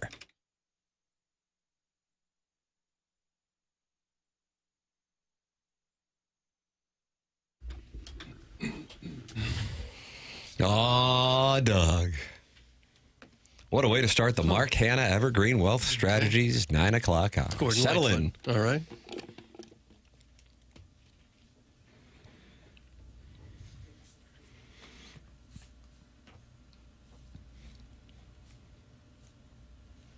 Mario and Charlotte is back. Oh, no. Regarding the late night Missouri State Senate vote giving the Chiefs and Royals $1 billion in tax breaks to stay on this side of the state and not move to Kansas. All right, we're playing hardball, huh? Okay, KC. Well, throw in the Metrolink infrastructure and we'll allow you to play a few regular season games in London before you move so you can ramp up your European tourism. That is Mario and Charlotte making negotiations on behalf of St. Louisans. That worked like a charm for the Rams. We haven't thanked them enough for all the London tourists we get now from them playing games over there in England. Really a boon to our city. We'd be lost without that. Yeah, without the European tourism dollars? I believe Jack's brother, Kevin, actually made the case that this would be good for on tourism. the 2 Fox set, and we were watching it live, and I couldn't have been more delighted by the asinine statements. And we were supposed to believe it. I mean, how stupid does he think we were? I have a large announcement to make for all of our great fans, both here and abroad. We'll be playing games in London, which will now further fandom for both cities. There is no secret plan. There was a secret plan. What makes you say that? Well, he told the LA Times that the day of the vote. I actually think if he didn't give that quote, it might have saved his owner $1 billion. But he said to Sam Farber, "I'll never forget. I was in my office. It was in August of 2013 when Stan called and said I found our property." Oh, wow, that's very specific. I can call in and educate all these idiots on how capitalism works. That's from Mr. Licks, who wants to call in on the Callier and Thompson phone lines, 314-974-0101. Doug, are you looking for an educational session? Sure, yeah. I don't understand capitalism at all. If you could call in, that'd be nice. Worson Woods Wacko says, you know what solves public money for stadiums? No state income tax. Make Missouri income tax free. That truly benefits everybody and is a catalyst for economic growth across the spectrum. See Tennessee and Texas. But politicians are too stupid to understand that. Why can't I bet on my app in Missouri yet? Why? Oh, slot machines at a gas station in Mexico, Missouri. That's why. That's from the Worson Woods Wacko. And it sounds like he's not happy this morning either. I think I'm with him on all that, though. So Mr. Licks and Worson Woods Wacko are building compromise? Well, I don't know about that, but what he said about a no state income tax, yeah, I'd like to see that in Missouri. Guys, a bunch of people are driving the wrong way downtown. There's lots of Brits here on holiday. That's from Sniffenol. Can you imagine if you're living in London and your travel agent booked you for a vacation in downtown St. Louis? Because the Rams played there? Yeah. Cheerio. Where's the squad playing? Yeah. 2 games against the Royals. Had a great time. Thank you, Wacko. Today, we stand united. That is Mr. Licks. Wow, what a moment when Mr. Licks and the Worson Woods Wacko, after years of battling to the point where Mr. Licks was trying to get some legislation passed so that he could flood Worson Woods and turn it into Lake Ladue. He is now on the same page as the Worson Woods Wacko. We never did ask who was going to pay for the flooding. Who was going to? We have enough rain here; it might not cost us anything. Yeah, for real. Guys, can you all take calls from payphones? Hey, Licks, instead of calling in, finish cleaning my gutters, you independent contracting welfare dolt. That's from Steven Time, and it sounds like not everybody is on board just yet. A couple weeks ago at the PGA Championship, Rory McIlroy was catching a lot of heat for a couple of reasons. Number one, his driver, per Sirius XM, was flagged as being illegal. And then, when asked to make appearances to address it, he never spoke to the media. He did not play last week at the Memorial. He is playing this week, where he has won at the RBC Canadian Open. And yesterday, he did address the media and explained his side of the story. Doug, here is Rory McIlroy. Okay, hit the lever, Pip. PGA was a bit of a weird week. I didn't play well. I didn't play well the first day, so I wanted to go practice, so that was fine. Second day, we finished late. I wanted to go back and see Poppy before she went to bed. The driver news broke. I didn't really want to speak on that. Saturday, I was supposed to tee off at 8:20 in the morning. I didn't tee off until almost 2 o'clock in the afternoon. Another late finish. Was just tired, wanted to go home. And then Sunday, I just wanted to get on the plane and go back to Florida. So, and also, like, the driver stuff, I was a little off because I knew that Scotty's driver had failed on Monday, but my name was the one that was leaked. It was supposed to stay confidential. 2 members of the media were the ones that leaked it. So why, I didn't want to get up there and say something that I regretted either, because there's a lot of people that I'm trying to protect Scotty. I don't want to mention his name. I'm trying to protect TaylorMade. I'm trying to protect the USGA, PGA of America, myself. So I just didn't want to get up there and say something that I regretted at the time. And with Scotty's stuff, like, that's not my information to share. I knew that had happened, but, that's not on me to share that. And I felt, that process is supposed to be kept confidential, and it wasn't for whatever reason. And, that's why I was pretty annoyed at that. I have to tell you, down the middle. Yeah, that was a nice strike. After hearing that, it explains it all, and I totally get where he's coming from, because Scotty Scheffler's driver was flagged as well, but the way it was reported was it was only McIlroy, and that's a confidential process that isn't supposed to be out there. And in addition, it was something that did not include that Scotty Scheffler's driver was flagged. Scotty Scheffler volunteered that information, but what it was doing was trying to, I think, written, between the lines, saying, that was the same driver he used to win the Masters, and therefore is Rory McIlroy's career Grand Slam tainted because he used a driver that was illegal, because people did not know about the process. And so I get why Rory McIlroy, if he's pissed off, doesn't want to address the media, and also he doesn't feel like it's his place to go, hey, Scotty Scheffler's driver was flagged as well, and this happens quite a bit, but people don't know that. Mm-hmm. So if anything, now that he has told his side of the story, I respect it. As I talked about with Jackson on the podcast yesterday, which of course is titled Hi Ho Silver, I'm on my Sibian. And that's H-I. H-E. He spelled it H-E-I-G-H. I hope those who were critical of Rory McIlroy 2 weeks ago and 10 days ago are as vocal in magnifying his side of the story. Oft times that, of course, is not what takes place. No. It was a very thoughtful response, and we usually mock Jackson for it being too long, but I actually think it needed it all. Context there. And then I couldn't help but wait for that ending. I didn't know if you were going to have the ball hitting the bottom of the cup, that's a good one, or the swing and the strike. But I think he did a very good job of detailing his thought process. Yeah. As I remember, the illegal driver, it's not like they brought out some newfangled futuristic club that hits the ball farther. It's just the driver he'd always been using was hit too many times. Yeah, the wear and tear. So that the ball tended to go farther, springier. So the more a driver is used, the more the driver face has a trampoline-like effect. Yeah. Right. So to me, that doesn't really feel like blatant cheating of any, and I think kind. I wonder if they even know that these clubs are illegal after a while. I doubt exactly how many times you have to hit before it becomes illegal. Yeah, it's probably hard to know. I think, and I'm just speculating here, that they likely keep it confidential because it's a pretty often, it happens a lot, and it's not that big a deal. But if it comes out, it looks a lot worse or sounds a lot worse than it probably is. Because most people had not heard. But there's a player, he's by no means a well-known player, but he's been playing in a number of the larger events, the signature events, by the name of Michael Kim, who's kind of replaced Max Homa on social media. And he does these Q&As, and he goes, drivers get flagged all the time. But the first time I think the majority of the public heard about it was with Rory. And as Rory's saying, he goes, I don't know why, but for whatever reason, the report was leaked about mine, even though I knew it had happened to Scotty as well.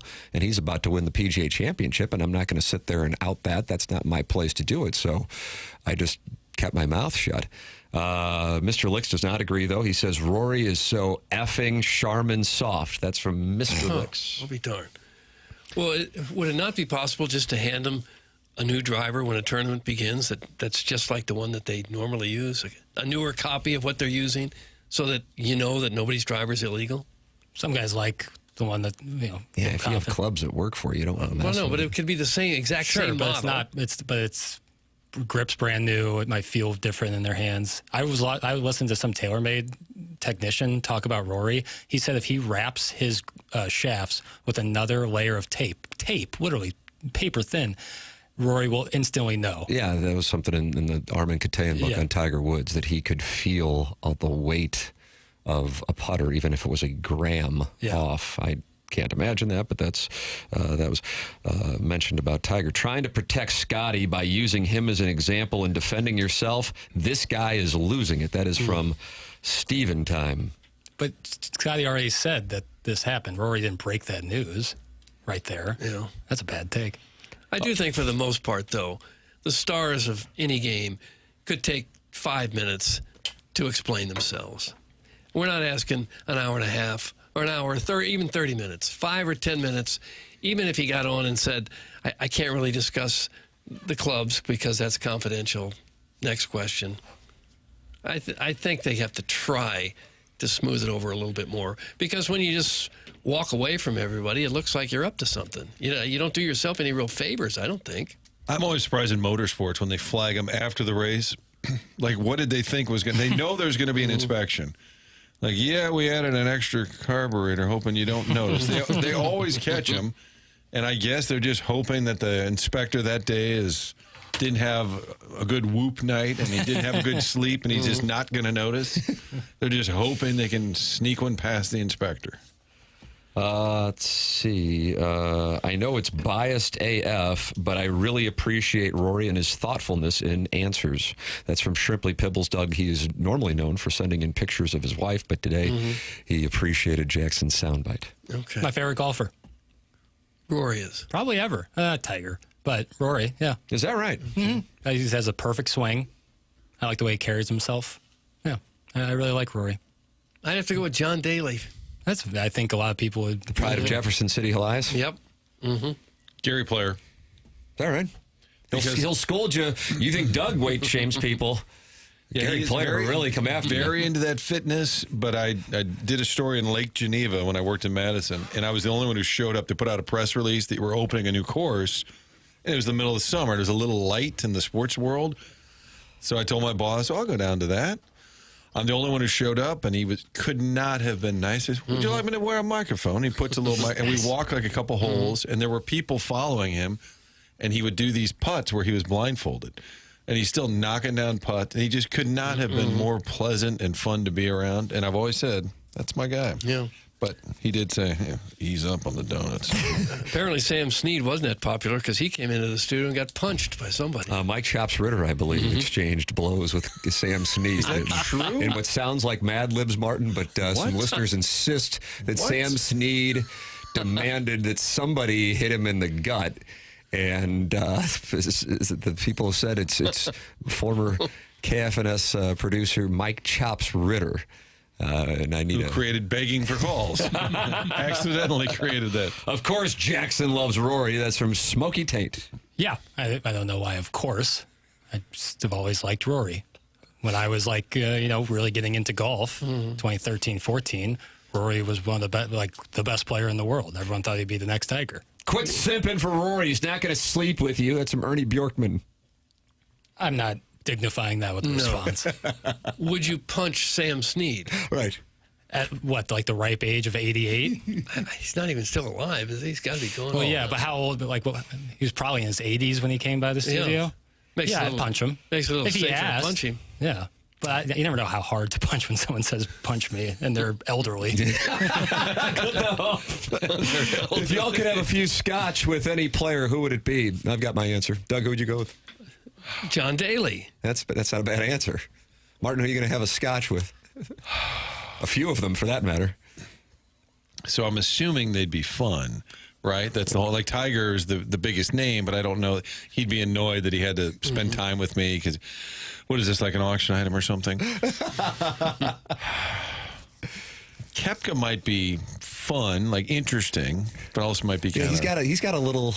Have a little bit of edge to him. Yeah, I think there could be some banter there. I'm going to go Greg Norman. Just for stories. Papers, are you going? I'm in the same camp as Martin where I want stories, and this guy kind of bridges the old and the new and seems like an awesome guy. Freddie Boom Boom Couples. That was my answer. Yeah. That was my answer. Yeah. I think that's the play. Yeah, he spawns multiple different kind of generations and seems like a really cool guy. Might be a little low-key, right? Yeah, and Duffner is kind of ask any tour player. If you ask 10, I bet 4 or 5 of them would say the funniest player on tour is Jason Duffner. So that would kind of be interesting. Not a guy you think of, but a major champion. Okay. I think that's the chairman. Do you have an answer on this? I think Freddie Couples might be the right answer. Hard to say because I don't drink, but I'd go skiing with DJ. Skiing with DJ. Skiing with Dustin Johnson? Phil would be cool. That's from the 636. Yeah. I'd love to hang out with Bob Tway for obvious reasons. That's from Big Tough. Doug, what does that mean? He's got time. Martin, he's a St. Louisan in some capacity. We had him on the show, and he's got some St. Louis connections. Is that true? That is true. Oh, it's not just a text line thing? No. Oh, he really does? He does. I never figured out why you guys... Did Joe Thomas call this show a bunch? Yes. His brother-in-law is a TMA listener, and he became a friend of the show. And he would come on and say free Dotem. And, disappointing. He was passionate about the cause of Deke Dotem's freedom and liberation. Very disappointing. He's got kind of a Chris Long vibe, I would say, Joe Thomas. Yeah, that's a nice play. Yeah, you knew that would be a guy that could go into broadcasting if he wanted to. Did Jackson just say Freddie spawned a few generations of golfers? I think probably true, but I think he meant spanned. That's from Mario in Charlotte, who's at war with Janet over the city of Charlotte. For sure meant spanned. If I said spawned, I apologize. Spawned, that would mean he gave birth. No doubt. No. They leaped from his loins. Yeah. If I said that, I apologize. I meant spanned.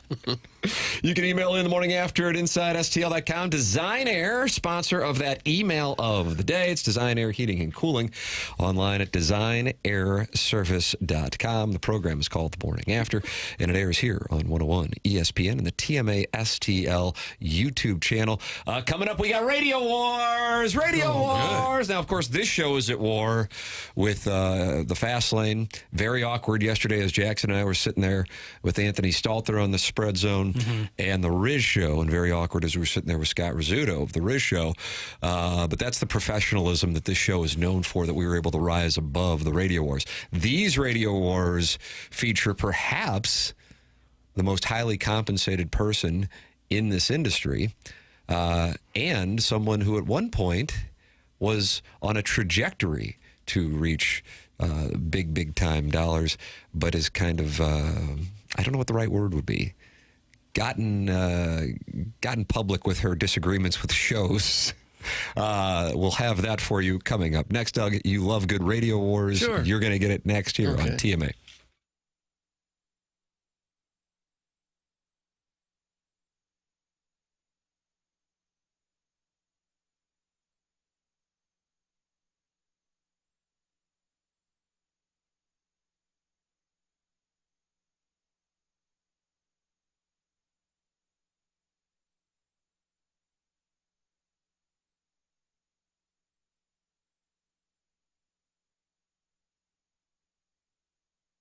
Home mortgage loans can get a bit complicated, you know that, but Together Credit Union is here for you throughout the entire process. They are your hometown loan provider. Together Credit Union, with a home loan solution for every single buyer out there. Fixed rate, adjustable rate, conventional jumbo loans, they have it all. Get in on the action, whether you're buying your first home, downsizing, sizing up, or need a second mortgage. It's Together Credit Union for all of the above. Specialty loans like FHA, construction, union member mortgages, community contributor mortgages. Together Credit Union understands this process gets complicated. They keep it easy, simple, and it's all handled in-house right here in St. Louis. Together Credit Union's experienced team handles the underwriting, the servicing, everything in between, all done locally. Remember, Together Credit Union is your hometown home loan provider. Check out our rates at togethercu.org. Here's to making St. Louis your home. Together Credit Union, federally insured by NCUA.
I have to tell you, I think this might be one of my least favorite songs of all time. The Shania song? Yeah. I was going to play a Drake song in this return, but couldn't pick just the right one. Boy, you blew it, Pale. As a Kid big, doesn't like it. What is that for yourself? As a big Drake fan, I want to just play the right song. So I went with the first Shania song I could find. So. And she left for about 20 years. Yeah. Came back. Is this a boot scoot? Yeah, boot scoot. I love the boot scoot. Signature tune. Clipping that off. Martin's getting into that. Because on the audio, there's not going to be the song under it, so it's just going to be him doing that himself. I feel like when we were in Nashville, every bar you'd walk by, there was some woman in there singing this. That was all right. Feels Trying to get the career off the ground. It is TMA 101 ESPN. The show is presented to you by Brown and Crouppen. And our 9 o'clock hour here on this radio / podcast presentation is presented by Mark Hanna of Evergreen Wealth Strategies. Doug was hanging out with him and his son, Greg Vaughn. And that was at number 12, which was 114.7 yards last week at the Dome at Oak Valley. Yeah. Mm-hmm. Yeah. Now, there are some power lines that run in front of the tee, and we worried about that the first day, and only like one guy out of, I don't know how many golfers there were, 50 or so, only one guy hit it. Second day, like 5 guys hit it. They were peppering the power lines. As I was over the ball, I said, I didn't see the power lines here. This might be a problem for higher trage players. And I guess it snagged them on Friday. Mm-hmm. For some reason, that was a tough green to put the ball on. Tim's 100% right. That song's trash. It's from the 314. Here we go. We have a text of the day. Jackson, I know you were looking for audio of this. You got it.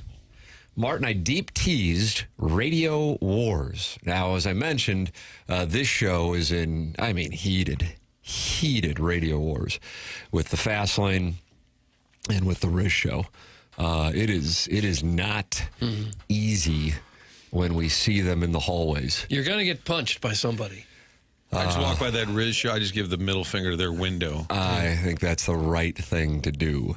But now we have actual Radio Wars going on at Sirius XM, where former ESPN anchor, and I think she was on Fox Sports. Was she not on Fox Sports for a time with Colin Cowherd? Am I correct on that? Has my nurse checked on that? I don't know if my nurse... Maybe she worked with Colin Cowherd before he went to Fox. Michelle Beadle, who disliked the show Get Up on ESPN so much that I think she only was on it for a few weeks when it debuted. Now, I respect that. I really, she would roll her eyes at the topics on the air, and eventually they're just like, okay. More like Get Out. They did, and she worked out a buyout, and that was the end of it. So since then, she has gone to doing a program. She'll pop up on the monitor in here. What network is she on? We'll see that show. It's like the FanDuel network. Yeah, that's the AK network. Yes. But FanDuel carries like Stadium, and what do they have their own? Right now they have. content? We have TNT on right now. It's the French Open zone. But then she went to Sirius XM, and I think she's been doing a show at Sirius XM for a number of years. But found out yesterday, Doug, that she is no longer going to be doing that show because Stephen A. Smith went on, what was he on, Mad Dog? So this is on Mad Dog Unleashed, the Sirius XM network. Got it. And announced that he is coming back, which became how Michelle found out that her time slot is going to be gone to Stephen A. Smith. Here is Michelle Beadle.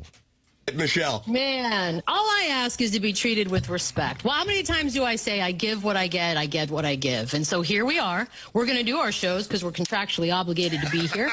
We're going to talk about Tibbs because, they fired him yesterday in the middle of this here show, which we both reacted to very organically and genuinely because as much as people had sort of been talking about it, it still felt very, very absurd after a 51-win season and just being eliminated from the Eastern Conference Finals. And I've heard so many theories. I've heard so many buts, and it's time. And I will never agree with anybody saying that. I think that is absolutely absurd, stupid, short-sighted, and asinine. But then again, what isn't? So, 888 Mad Dog 6 is how you can reach us today. And it's going to be fun. It's going to be a fun few hours here. Yeah, I'm sure. And I'm sure no one's feelings will get hurt in any way, shape, or form. 888 Mad Dog 6. How you guys doing? Because announcements abound. I heard Shine. The big three are back. Oh, yeah. What does that mean? Big what? Big three, Mad Dog. Oh, you mean, well, if you want 2 hours of Jamal Williams needs to show up for the Oklahoma City Thunder. Wait, who's Jamal Williams? That's right, a guy who doesn't exist. And by the way, I'll have lots of these fun types of nuggets for you for as long as we remain on the air. Just as like an appetizer, amuse-bouche, if you will. We're coming in hot today, ladies and gentlemen. Coming in hot. Michelle Beadle opened up the program by saying, it's a reminder we're all just pieces of S to someone. If you forgot, there it is. That was what she said to Front Office Sports after finding out that Stephen A. Smith was taking over her time slot. She was good-humored per Front Office Sports about the situation. She said it was sort of therapeutic. I thought we did a pretty cool show for 2 years. On Wednesday morning, Stephen A. Smith broke the news on the Howard Stern Show that he was returning to Mad Dog Radio on September 2nd with 2 new shows, and that is how Michelle Beadle found out that her show was going away. How many shows can he do? He's on all the time already, isn't he? And he has a podcast. And he's still on ESPN? Mm-hmm. And he can go to other networks as well and work? I don't know on that. It appears he can. Right. Probably different if it's radio versus something. But I have no idea. If he's doing it, I think he's allowed to do it. I don't know. He must. Michelle Beadle said she thought that they were going to get hell because she was slamming Knicks owner James Dolan over the Tom Thibodeau firing. And she said she opens up the Hollywood Reporter thinking that they were going to get ripped in there. And instead, the Hollywood Reporter comes out and there's his face. I was like, I should have known. That was just kind of gross. I don't care that we're being replaced or what have you. It happens all the time in this business. But a little respect would have been nice. Good Lord. I was totally blindsided. Just really embarrassed, to be honest. And one of the reasons she says she's embarrassed is because she has been sideways with Stephen A. Smith. I don't recall this. Do you guys recall this when Stephen A. Smith talked about Ray Rice in 2014, that famous video? Where and hit his girlfriend or threw her in an elevator or something? Yes. Mm-hmm. And whatever Stephen A. Smith said regarding domestic violence led to a week-long suspension. And at that time, Michelle Beadle wrote on Twitter, so I was just forced to watch this morning's First Take. A, I'll never feel clean again. B, I'm now aware that I can provoke my own beating. Stephen A. Smith apologized, and he was suspended for a week. The two have been at odds ever since, according to Beadle, who says, quote, I don't respect him. I don't respect his work. He doesn't like me. This goes back to the Ray Rice stuff. He made some really piggish comments on the air. I responded. He got suspended for like 2 weeks. I think that was sort of the beginning of the end for anything. I just don't respect him. I think he gets things wrong all the time. I'm not talking about opinions. Those can never be wrong, but facts. When you spread yourself so thin, it's hard to be right. I'm not a fan. It's Michelle Beadle on Stephen A. So that's what made it sting even worse, that it was him. Right. Yeah. I wonder if he sought that time slot, if he said attention, like Don Corleone. Yeah, he's like, you know, if you got a show, I'll take her show, potential. I appreciate her honesty, but I would say now she's available for the Real Housewives of TMA. I mean, so she could join. It seems to me she's Sharon and Clayton. Natural. Hello. And the self-made stay-at-home Ledoux mom, who hasn't sent in a video yet. No. That's our tranny representation. In most cases, when on-air hosts are fired, they have to go quiet for contractual reasons, noted Beadle. See Max Kellerman, who has been in veritable witness protection since getting dropped from First Take. That's why Beadle says she loved letting it all hang out with her listeners on Wednesday. She promises to do the same as long as her Sirius XM show remains on the air.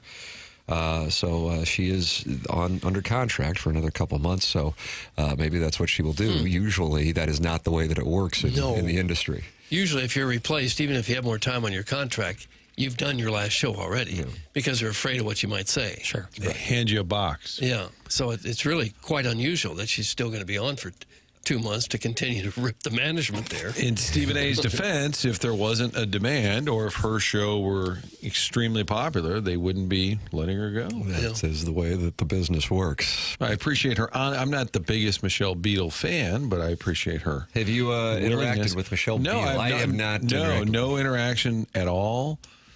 But to each his own, to each her own. But I appreciate her being totally honest about Stephen A, because at least she's not holding back her thoughts on him, who I believe yesterday he announced how to end the war in Ukraine. Oh, wow. While on First Take. Yeah, that's probably the place to do it. How was that? He should tell the warring parties. Yeah. I didn't click on it, Doug, but I saw it pop up. Sharon and Clayton says, Beadle seems like a cool gal. I would welcome her easily. So Sharon and Clayton sounds like she's forming an alliance with Michelle Beadle. Doug, if you're able to land both of them on Real Housewives of TMA, which was greenlit yesterday. Yes, we're the Real Housewives of TMA. Starring Michelle Beadle.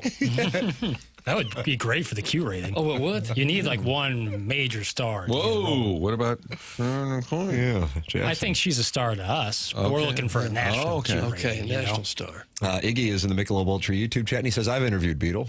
Oh, nice. Okay. Your boy Eric in the Central West End is not a fan. Can't Of imagine. Michelle Beadle? Yeah. I can imagine. Said she sucks. Then he says, Jesus, who cares about Michelle Beadle?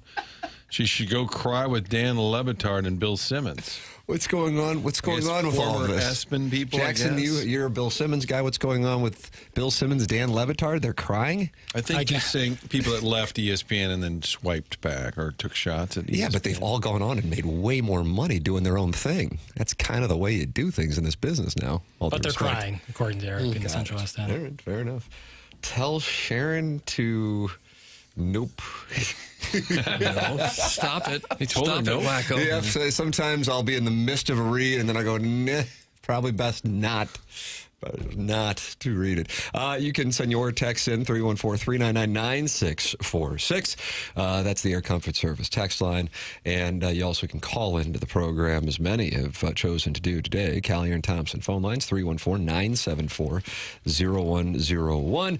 Alec Burleson was scheduled to join the program today, but because of the rainout last night and the Cardinal doubleheader today, he is not able to join us. Here is what we've got for the Cardinal lineup, Doug. We've got a twin bill. Let's play two. They said sure. 12:45 2. first pitch. Couple of them. It is not raining as I look out to the south over Olive here in Creve Coeur right now, but it certainly is overcast. Your lineup is as follows: Newt Barr, Wynn, Donovan, Contreras, Herrera, Arenado, Burleson, and then the new right fielder, Martin, how do you pronounce that name? Valade. And then Pedro Pages, Miles Michaelis getting the start for game one, Matthew Liberatore game two. Both of those pitchers proudly represent the South Side Seamen, and so we expect great things from them. There's a lot of pride that comes with being a member of one of the most storied fantasy franchises in the history of sports, and I know that Miles Michaelis felt bad about not pitching well for me in his last outing, so I appreciate that he cares that much. May I do some crowdsourcing? Oh, yeah. That's the basis for the business. If you're a Royals player and you're in St. Louis for a game and you get rained out and find out in the afternoon that you're not playing, what do you do the rest of the day? Okay, so they found out what time, Martin, when you let Burleson know he wasn't playing? 2 or 3? It was about 3:30, maybe 4 even, 3:30 to 4. But I noticed a lot of guys, even after it was, they still put on their gear and went, like they still did their work. Yeah. Sure. They didn't just, like, if it was us, woohoo, we would have run out the door.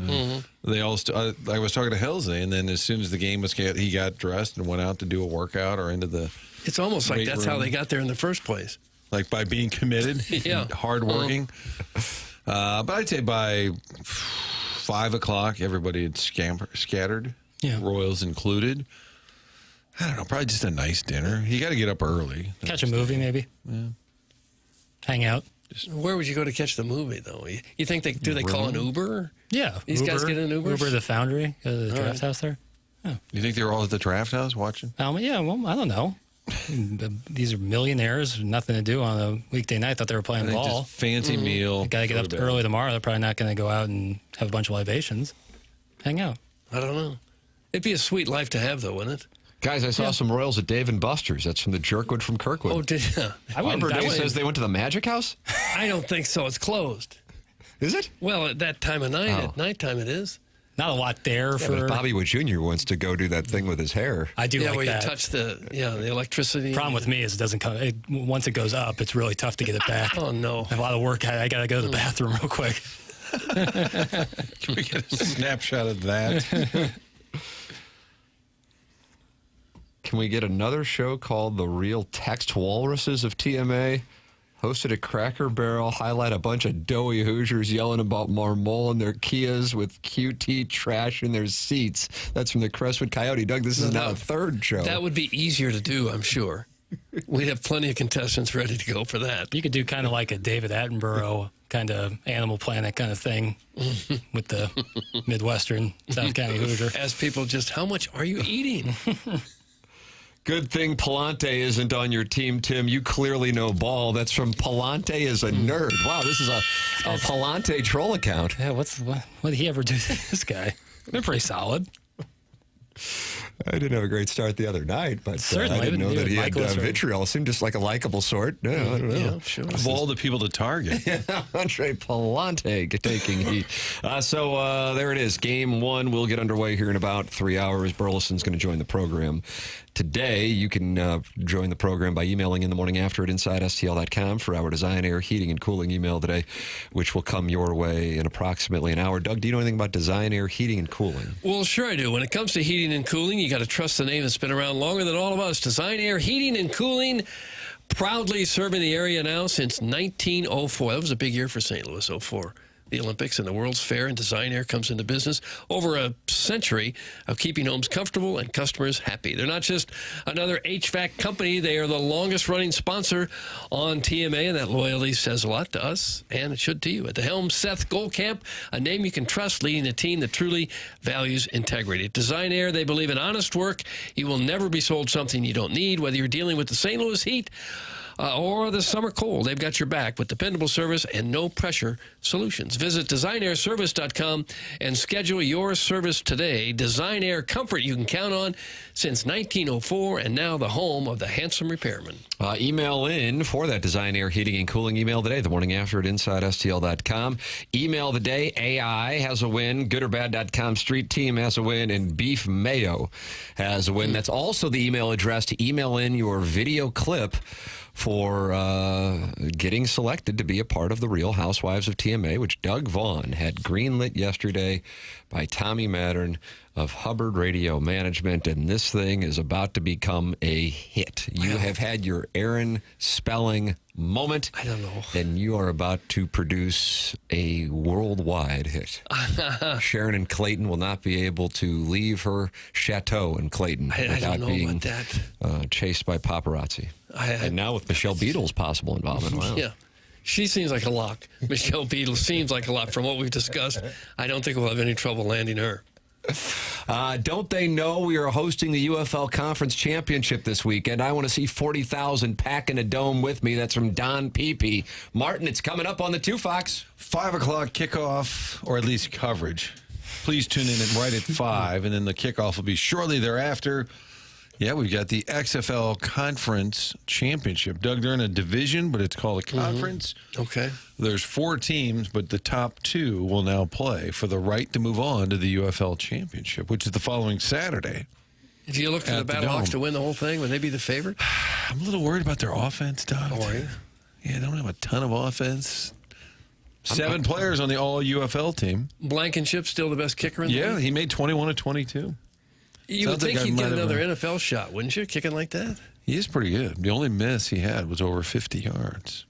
Yeah, that's coming up Sunday, Tim, at 5. So 5 you and Anna Marie will get there, about 4:40, roll in? Are we still tailgating? Yeah, we're still absolutely. tailgating? So, yeah, we got a tailgate. I'm looking for odds on the festivities. I would imagine it's something you can bet on. Yes, UFL is available. Here we go. I'm going to say the Defenders are favored. It's a tight line. The Battlehawks are -1.5, and the Stallions are -1 over the Panthers.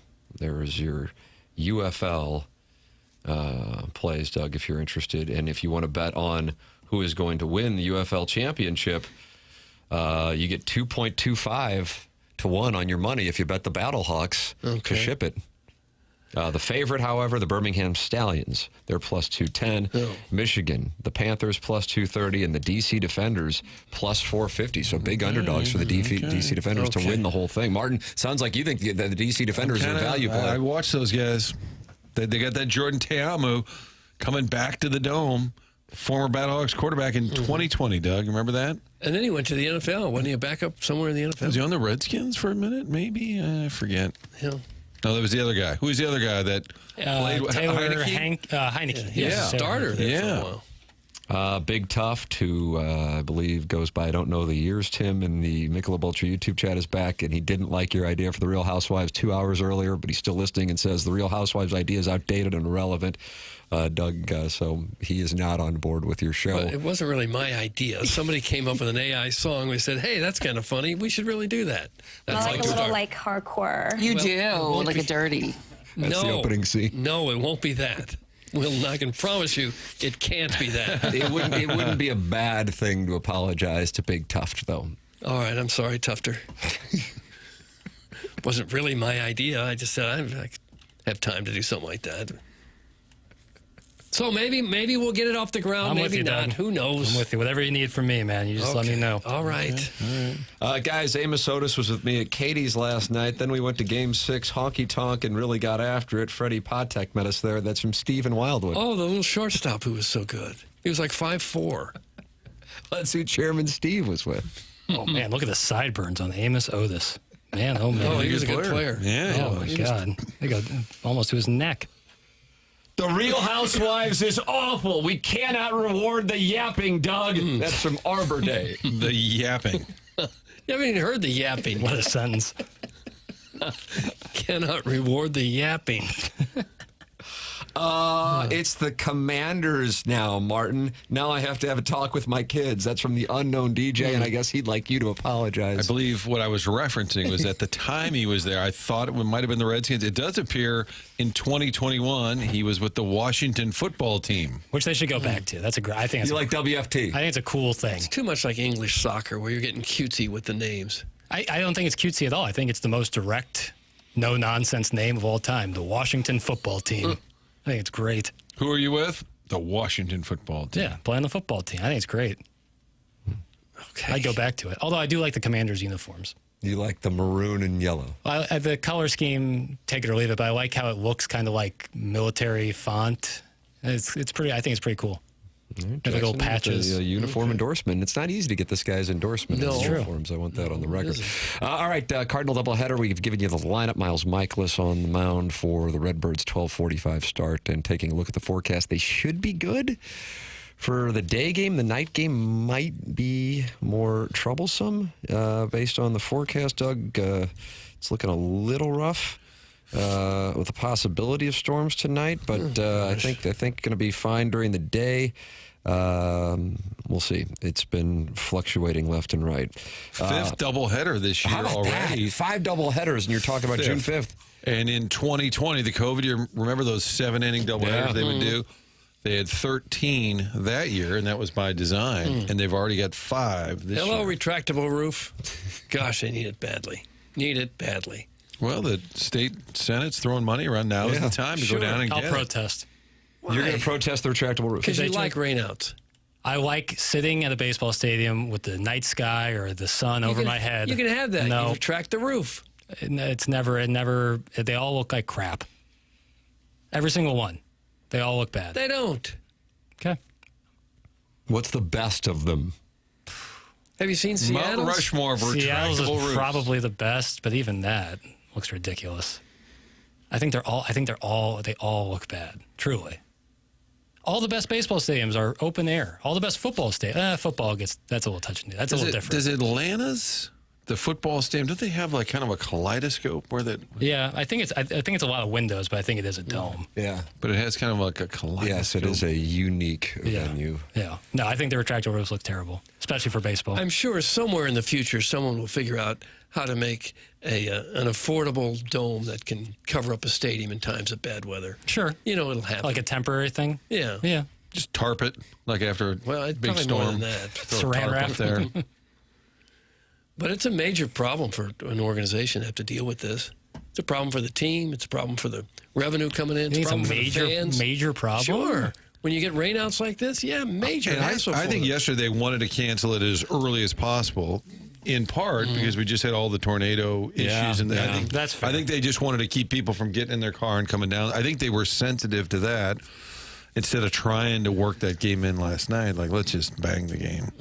And you could see from radar that it was probably going to rain much of the night. Rained a lot. Stephen Wildwood is not happy. Yeah, Doug, that'll go well with the apartments. That's Stephen Wildwood. He is not happy that you might block his view. Well, the roof would be open probably 70 or 80% of the time. You'd have your view. Not saying it needs to be there when the weather's nice. How often do you go to Busch Stadium where the weather's perfect? 50% maybe? Yeah. I think that's worth it. A lot of games where it's cold, rainy, way too hot. How about this text? Doesn't the sun and moon rising and setting each day create a natural retractable roof effect for the Earth? Wow. Man, I'm going to say no to that. Unless you're indoors. I'm going to need to sit with that one for a little. You have to be indoors to have a roof over your head. That feels like something that would be on the dossier, like 10-3. Yeah, 10-3. Clearing the deck. Clearing the deck. Let's think about it.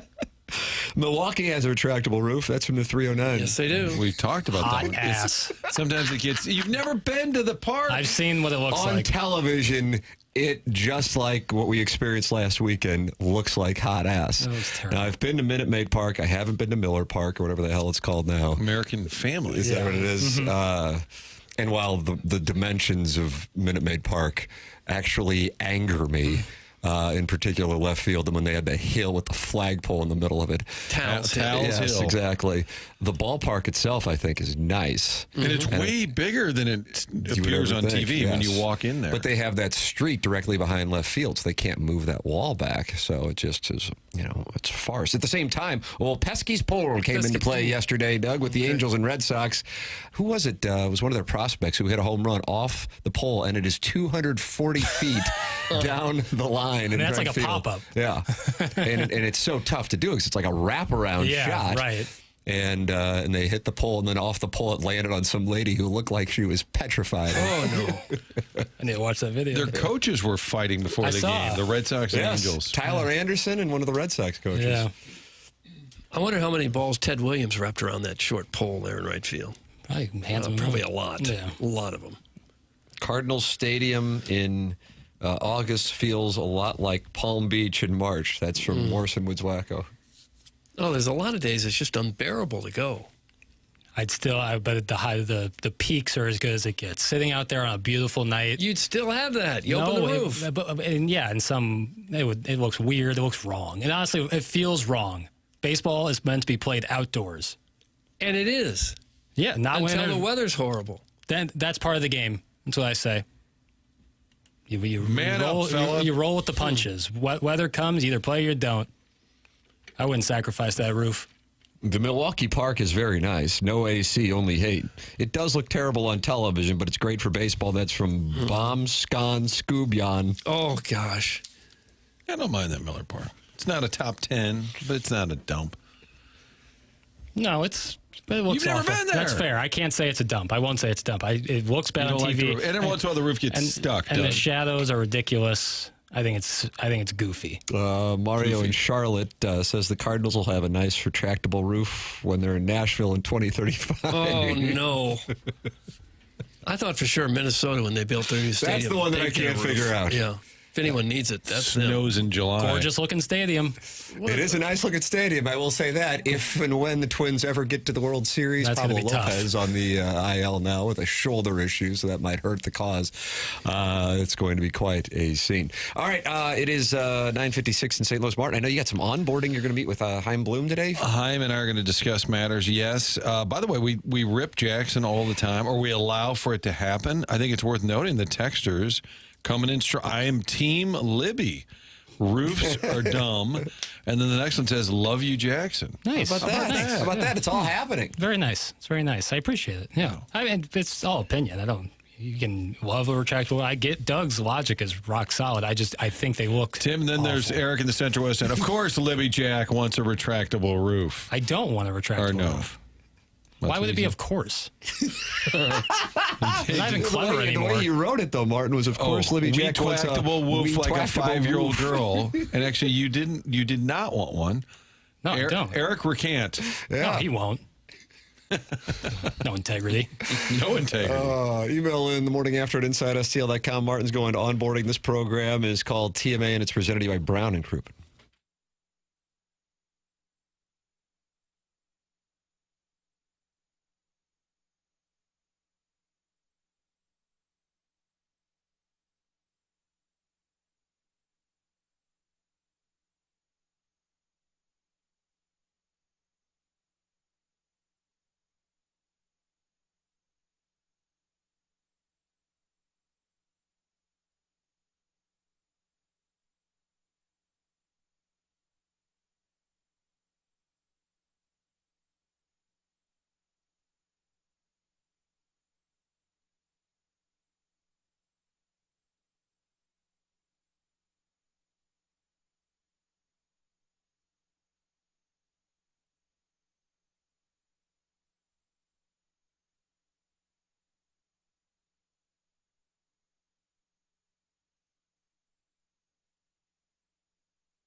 Looks like Jackson's landed on his Drake beat.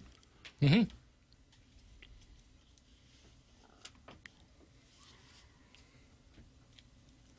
A little newer era Drake, but still great. Still great, did you say? Mm-hmm. This is great. I like it a lot. Okay. One of the highest selling artists of all time. No. I don't pretend to get it, but A friend of the restaurant, Louis. Yes. Every time he comes in town, he goes there. I ate there a couple weeks ago, and I saw that they have plates autographed by those who have dined there. And you know whose plate was right above our table? Halsey. Oh, really? And I didn't know she had been through. That's and interesting. Dined there. Yeah. I bet you're a Halsey guy. She's great. Yeah. A couple bangers. Yeah. Doug, what's your Mount Rushmore of Halsey? I couldn't tell you any. She did a song with Benny Blanco called East Side. Really good. Really like that song. So that's she's your great. George Washington. She did a cover, too, of, what is this Cover song? 2 is what Lovey Smith ran. They called it the Tampa 2. Yeah, two safeties. Cover she did a, it's the Justin Bieber song. What cover My mama Justin don't Bieber? like you as she likes everyone. Nice. Love Yourself. Love Yourself. Thank you, Chairman. Chairman Kurt's got the Abraham Lincoln. Yeah, she did a cover of that I really liked. All right. Now it's time for Doug, your Thomas Jefferson of Halsey. I don't have any Halsey songs for you. None. Bad at Love. I don't know if I've heard that. I imagine it sounds like all the others, right? Wow. Is she Canadian? Nah, rats. Halsey is awful. That's from Moistest Aloo. Yes. I think she's good.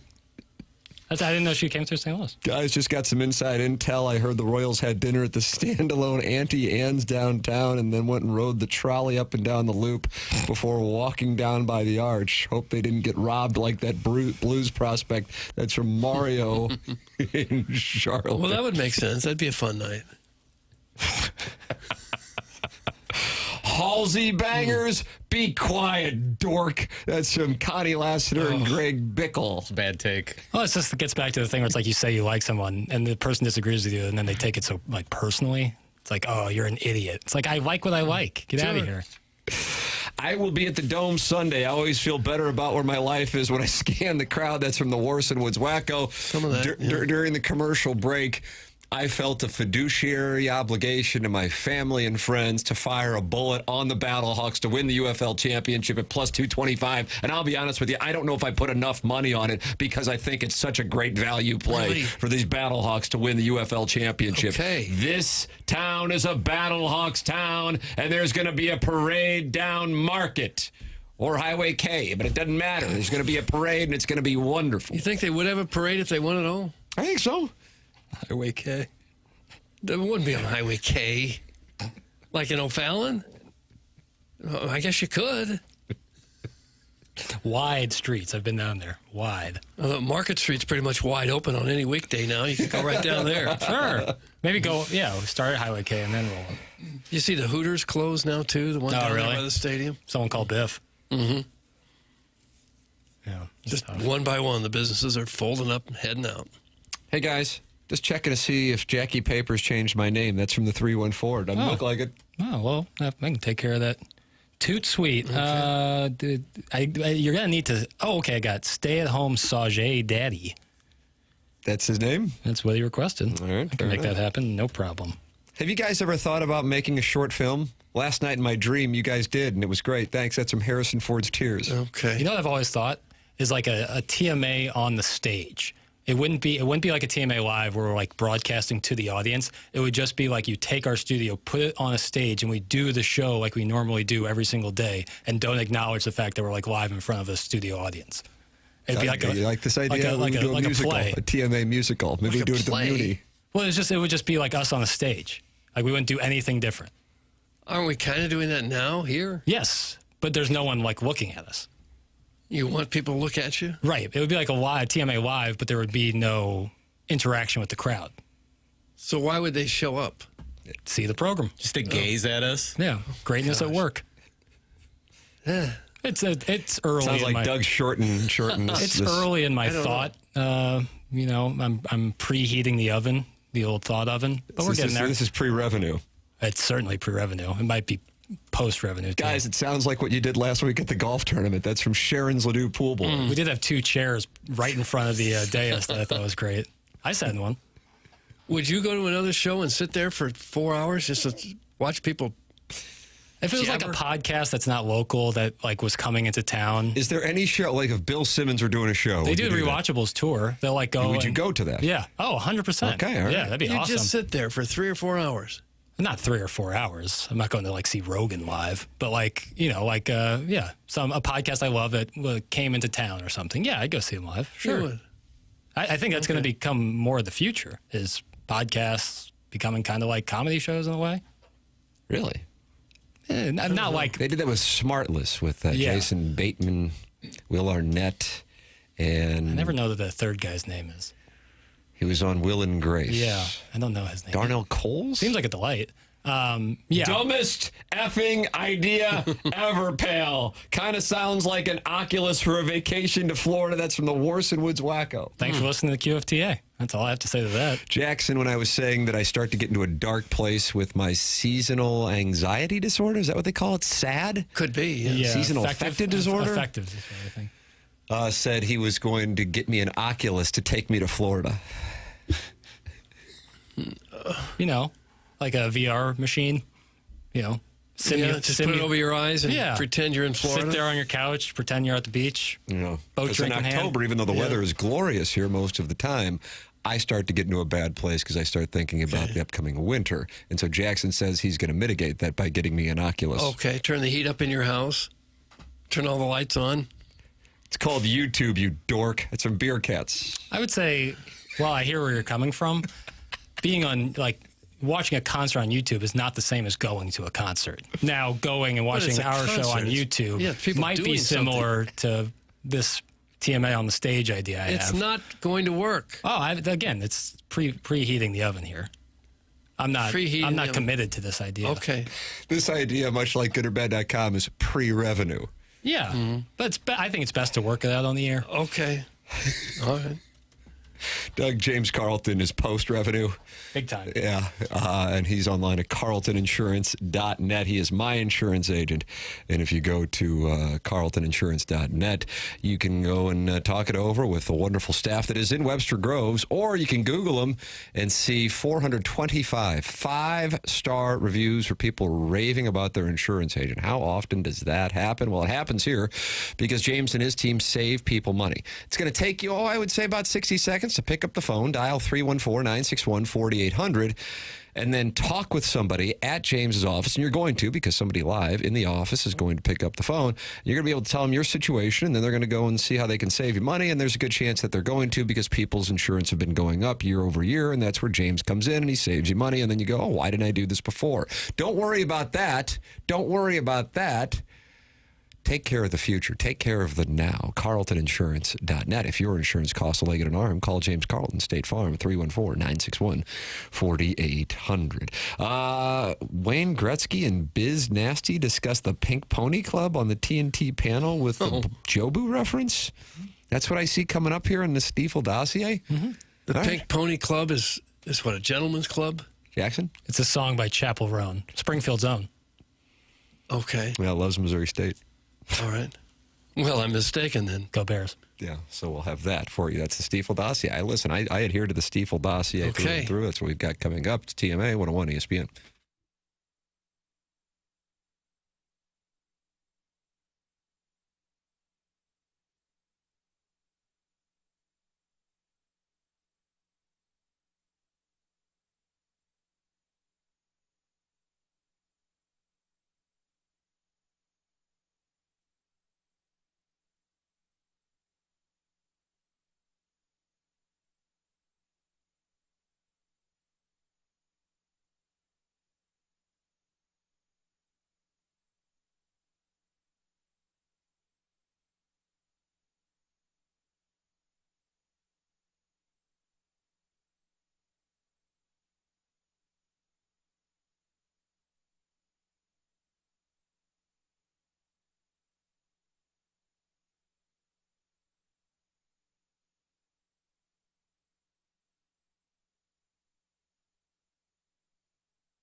This is Jackson with the Sports Center update. That's driven by Johnny Londoff Chevrolet and Johnny Londoff Autoplex. NBA Finals Game 1 right here on 101 ESPN this evening with the pregame starting at 6:30, tip-off 7:30 for Thunders-Pacers Game 1.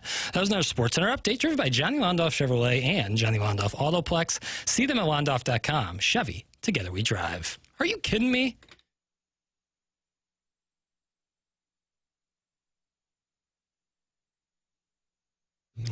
I don't know what would happen there, but Jackson did not like his update. Something in my throat. Yeah. Good now. Okay, good. I don't want you to get hurt. Don't dance. You're dancing back I was there. swaying. I wasn't dancing. Okay. Ha, ha, ha, ha, ha, ha, ha, ha.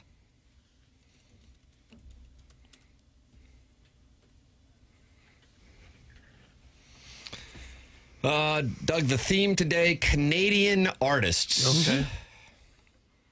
It's a tribute to Edmonton's win last night, and one of the greatest Oilers of all time was talking Pink Pony Club? Yeah. What do we got here? Gretzky and Biz Nasty discuss Pink Pony Club and Jobu? I believe Oilers are using it. Oilers, one of the two teams are using it as like their good luck charm. Oh, they stole it from the Blues. Well, not Jobu. Pink Pony Club.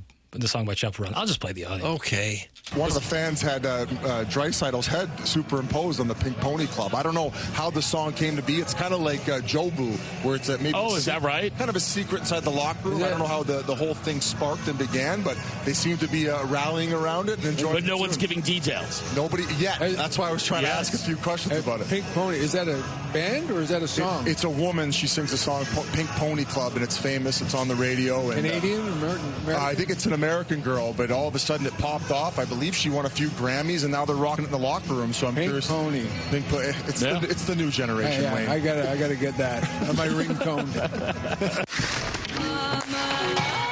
Hit the goalpost. Was that your work right there at the end with the Pink Pony Club? Yeah. So we got about a second of Pink Pony Club in Chapel Roan, the pride of Missouri State's Springfield, Missouri. Okay. And then it was gone. Yeah, here. Hit the goalpost. I layered it under the hockey sounder. Man, Okay. I mean, how much mixing was that required? When I do my prep for the show, I look down at the clock and go, wow, I have wasted a lot of time grabbing sounders or BS or putting little jokes in the dossier. It's like I probably should focus more. And the lyrics on this song, it says, LA is a special place where boys and girls can all be queens every single day. Yeah. Yeah, you like that, do you? It's a good song. Okay. I believe, did it win a Grammy? Chapel Roan was winning Grammys left and right. Did she win Best New Artist, I think? Doug, did she win Best New Wouldn't surprise me. Record of the Best Year, New maybe. Artist? Yeah, so Wayne Gretzky and Biz talking Pink Pony Club, and that's become the anthem, but it's a secret in the room. Oh, really? Yeah, that's what they were saying. It's kind of like that's where the Jobu reference, because nobody on the Blues would really acknowledge. Right, where it came from. Where it came from, exactly.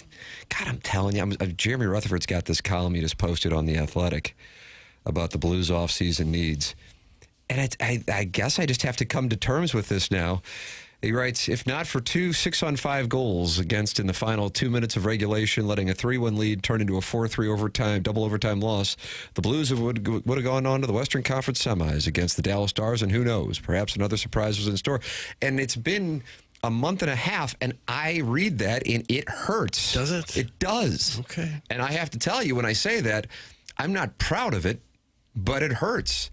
I think when I was able to watch the Panthers and Oilers last night, I was able to distance myself from it, but then I read JR's column, and I'm like, and it takes myself back to that moment when the chapstick hit my television, destroying it. Oh, yeah, she broke your TV, didn't she? Yeah. And so it was the Blues costly. lost. Maybe that's what you can't get over. That's exactly right. The price of a TV. Well, the winnings that I got from the Jets winning is what I put in part on the Battlehawks to win the UFL championship. Okay. All we're doing is we're just stacking up the stacks, stacking up the stacks, stacking up the stacks. That's enough.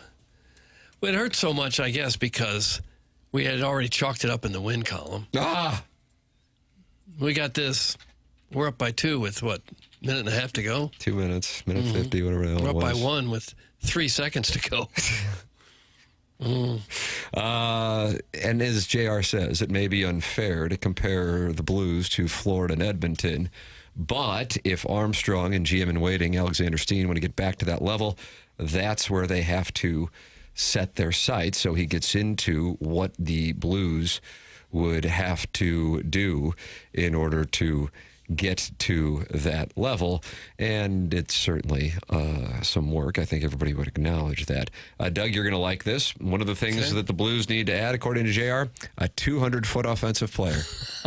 You like that? 200-foot like Bobby Orr? That'd be nice.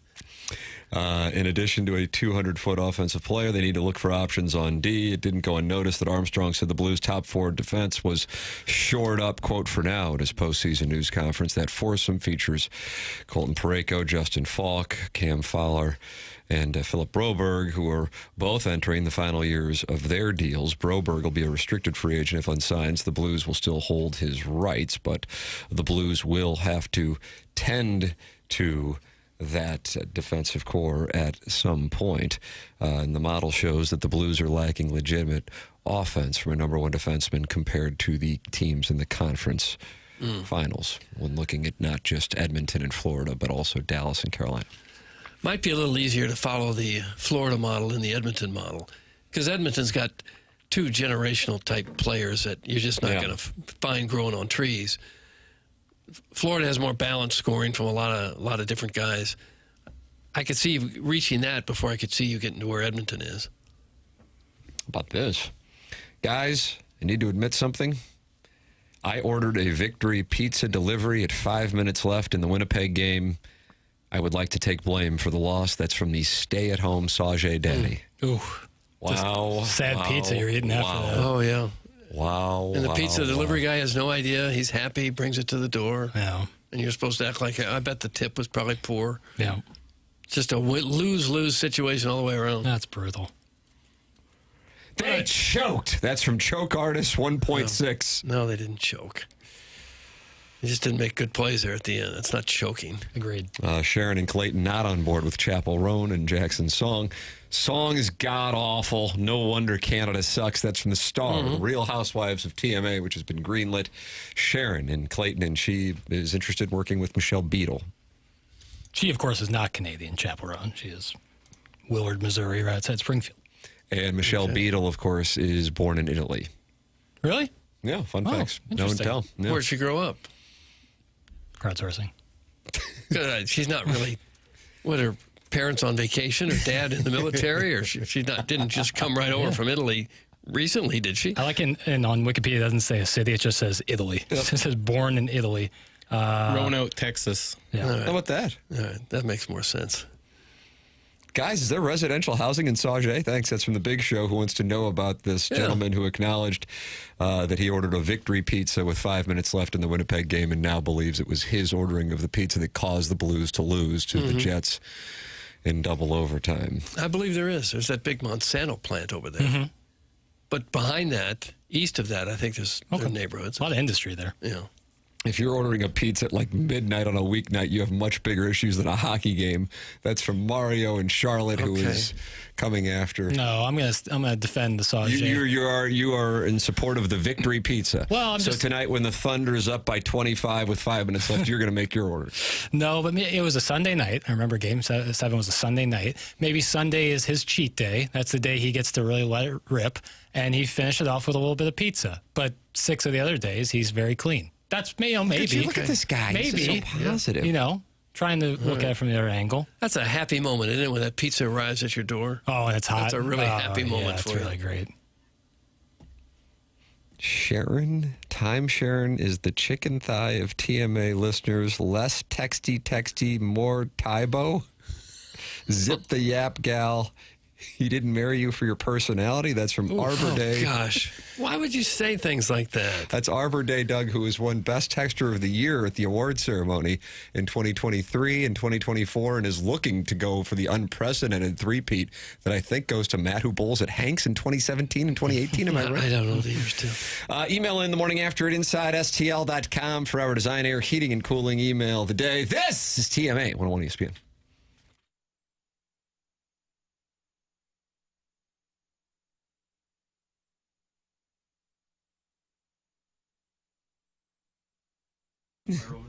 Aesthetic design and build. If you are looking to upgrade your outdoor living space, I would recommend checking out aestheticdesignandbuild.com and their showroom, which is in Chesterfield Valley. I have checked it out. Super impressed with Dan and his team, so much so that I had him in my house. And once you start working with somebody who can customize your outdoor living space, you realize you really are working with the best. The best thing is that they don't take the high-pressure sales route or come back weeks later with those gimmicky discounts.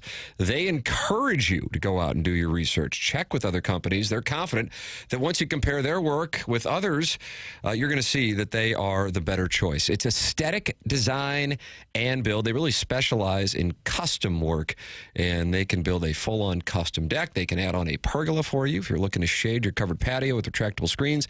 They do have answers for it all. It is aesthetic design and build. Online at aestheticdesignandbuild.com.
Well, and now Justin Bieber. Wow. I'm obviously a Maple Leafs fan. I'm not sure he's going to be too fired up if the Oilers win, but I feel like Canadians are pulling for Edmonton. That's my read. Really? Yeah. I would think there'd be some sort of country rivalry there, but maybe you set that down. When I the stakes think are so if you high. had L'Habitant playing, it might be a different deal. I think if you had the Leafs playing, it might be a different deal. I think those are some polarizing franchises, but I think Edmonton's kind of like, little old Edmonton. Little old Edmonton. Yeah. And I'm not sure they like us that much up there right now anyway. Right, yeah. They want to get rid of the old drought of the Canadian Stanley Cup thing. That makes sense. All right, so now you're on board with Biebs. I hope Justin Bieber is having a great time. You can email in because we got that Design Air Heating and Cooling email today coming up in about 15, 20 minutes here on the program. BK and Ferrario at the top of the hour. If you missed it, Spread Zone is up on the 101 ESPN YouTube channel. Jackie Papers called in to give basketball knowledge on the Spread Zone, and I'm tailing this Jackson. He knows Hoop Rock, and therefore I am tailing. He let me know something about the Dorcher Chamber? The Dorcher Chamber? Doug, the Dorcher Chamber. You know about the Dorcher Chamber? Lou Dort, he plays for the Thunder. He's an outstanding defender, and he locks up Tyrese Halliburton every time they play. He locks up a lot of people. But they'll probably pick him up 94 feet, and when Lou Dort's on him, they'll call it the Dorcher Chamber. So... Canadian, by the way. I'm not doing. Thank you. I'm not doing any spoiler alerts for the Spread Zone, which is presented to you by FanDuel with Riz Stalter and myself and Jackie Papers coming in. But Anthony Stalter, one of his plays was a prop bet on Tyrese Halliburton, I think 17.5 or 18.5 points tonight in Game 1 over. And then Jackson came in and told them all about the Dorcher Chamber. Oh, did he? I wish I let him know beforehand, but the Dorcher Chamber, I don't think 17.5 is going to happen. Yeah. So I've got to go bet the under. On Hallie, yeah. Do you have a problem with him calling him Hallie there? I just don't care for it much. With the Halliburton. Under on Tyrese. I really love the over on Jalen Williams, 5.5 rebounds. Isaiah Hardenstein over 7.5 points. Time to get these things in here. I'm trying to keep up and diversify my portfolio. Yeah. OKC minus 9.5 into that. You like that? Yep. But the Jalen Williams play or the rebound play. Jalen Williams rebound play and then Tyrese Halliburton under points I really love. Right. Doug, you can get it with this little Jackie Papers. Okay. He's got it all for you. Shout out to FanDuel, man. I'm going to look out for the Dorcher Chamber. Yeah. Tyrese Halliburton being held in check. 100 West Dental is Dr. Brandon Pryor's operation. He was sponsoring the 9th hole closest to the pin last week at the Dotem. And Dr. Brandon Pryor is online at 100westdental.com. The location is on Manchester in Baldwin.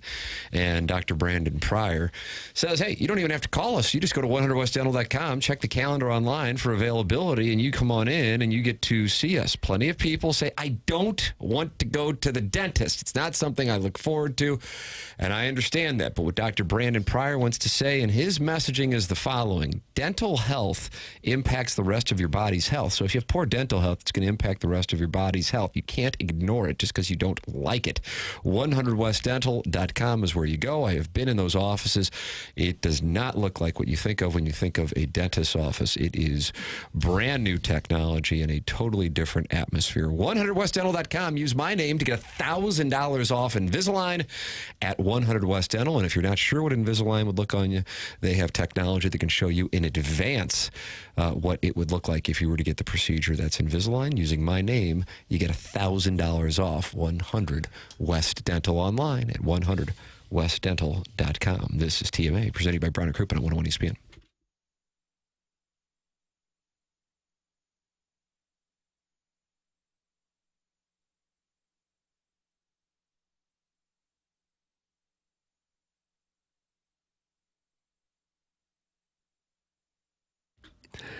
TMA is brought to you by St. Louis-based Stifel, a leading wealth management and investment banking firm. Stifel is a firm where success meets success and has been since 1890. Founded in downtown St. Louis way back when in 1890, same street the company is headquartered on today. Proud to have called St. Louis home for 135 years now. I don't know if any other businesses can say that. Not many anyway. Partner with the St. Louis Cardinals. They also partner with the Blues and the Stifel Charity Classic, and they sponsor Stifel Theater. Stifel is honored to support support the city, the people, and our future. With financial advisors in 12 offices across the region, Stifel helps clients right here in St. Louis and nationwide manage their hard-earned wealth. Stifel also provides banking, lending, and trust services and has a full-service investment bank. Basically, when it comes to finance, Stifel has you covered. As one of the fastest-growing wealth management firms in the world, their tagline is where success meets success. Stifel Nicholas and Company Incorporated, member SIPC and NYSE.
It's TMA 101 ESPN, Design, Air, Heating, and Cooling email of the day coming up here in a matter of moments on the program. And wow, just fresh off of our conversation, both on the air and during the commercial break, you can see Jackson talking and educating me and Anthony Stalter and Scott Rizzuto, Doug, on the FanDuel spread zone about that torture chamber. Oh, really? During the commercial break, I essentially leveraged my children's education by tailing Jackson's bets. Let them pay for it their own damn self. Thank you. Thank you. Yeah. I've got a bet on players I couldn't identify if they walked into the studio and how many rebounds they'll have, and that's what I did last night because this guy knows, what is it, you call it hoop rock? Yeah, hoop rock, that's right. Yeah, feeling confident about it. Well, and if it doesn't work out, your kids can become general laborers. Of course, Jackson Burkett loves Canada. Rodham. I got no beef with Canada. That's from Mario. Never been. Charlotte. Never been to Canada. Where have you been? Oh, these United States, of course. Great answer. Outside the Union, I've been to Mexico. Okay. I've been Jamaica with us. Jamaica twice. Sharing a bed with Lisa Ann. Twice, and then other Caribbean. It might be part of the U.S. Virgin Islands. I'm not sure. It was some island on the cruise. I don't remember. Okay. But never been to Europe. Never been to Canada. Obviously, never Asia or Australia or anything like that. So not well traveled, but want to be. Want to go to Europe soon. Is that where you're going on honeymoon? I don't know. Europe. I picked up a towel. Europe for sure, though. I want to go Italy, France, London. It seems like Portugal is one of the hot destinations nowadays. I had a buddy go last year, and he loved it. Yeah, So that's great. Oatmeal got over there. That was fun for him. Oatmeal's been all over the world. The Boston Bruins have announced that they've hired Marco Sturm as their next head coach, Doug. They fired Jim Montgomery as a way to cover up their front office failures. Blues said, thank you very much. How do you do? And then the Bruins went on their way without Jim Montgomery to finish in last. And then Brad Marchand's going to get the Conn Smythe at plus 8,000. He's their third coach since November. Yeah, how about that?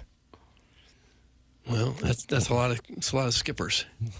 Well, the fans there felt like old Hopalong Butch Cassidy got thrown under the bus. Then he went and hoisted a chalice in Vegas, and the front office has been untouchable.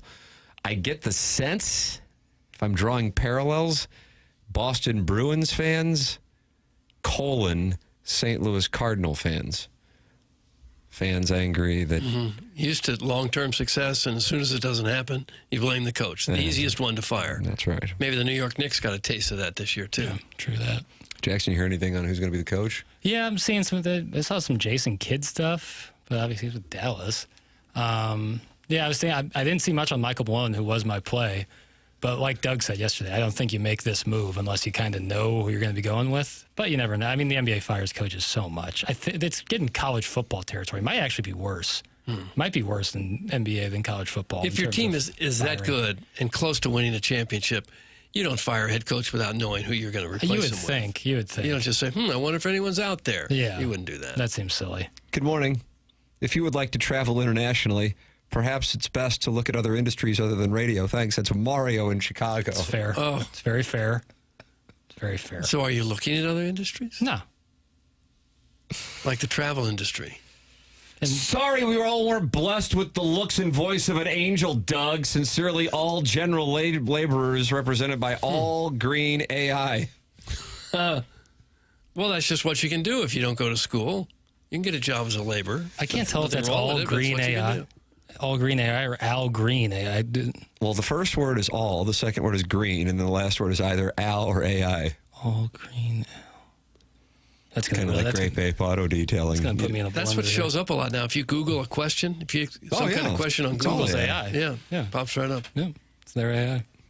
All right, got the Design, Air, Heating, and Cooling email today coming up next. This is TMA 101 ESPN.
This is Jackson with a Sports Center update that's brought to you by Saliga Heating and Cooling. Cardinals are playing 2 today after the rain out last night. First pitch at 12:45 for the first game with Miles Michaelis on the mound for the Cardinals. Game 2 will be at 6:45 against the Royals, and that's where Matthew Liberatore will toe the slab for the Redbirds. That was another Sports Center update brought to you by Saliga Heating and Cooling, a Daikin heating and air conditioning dealer.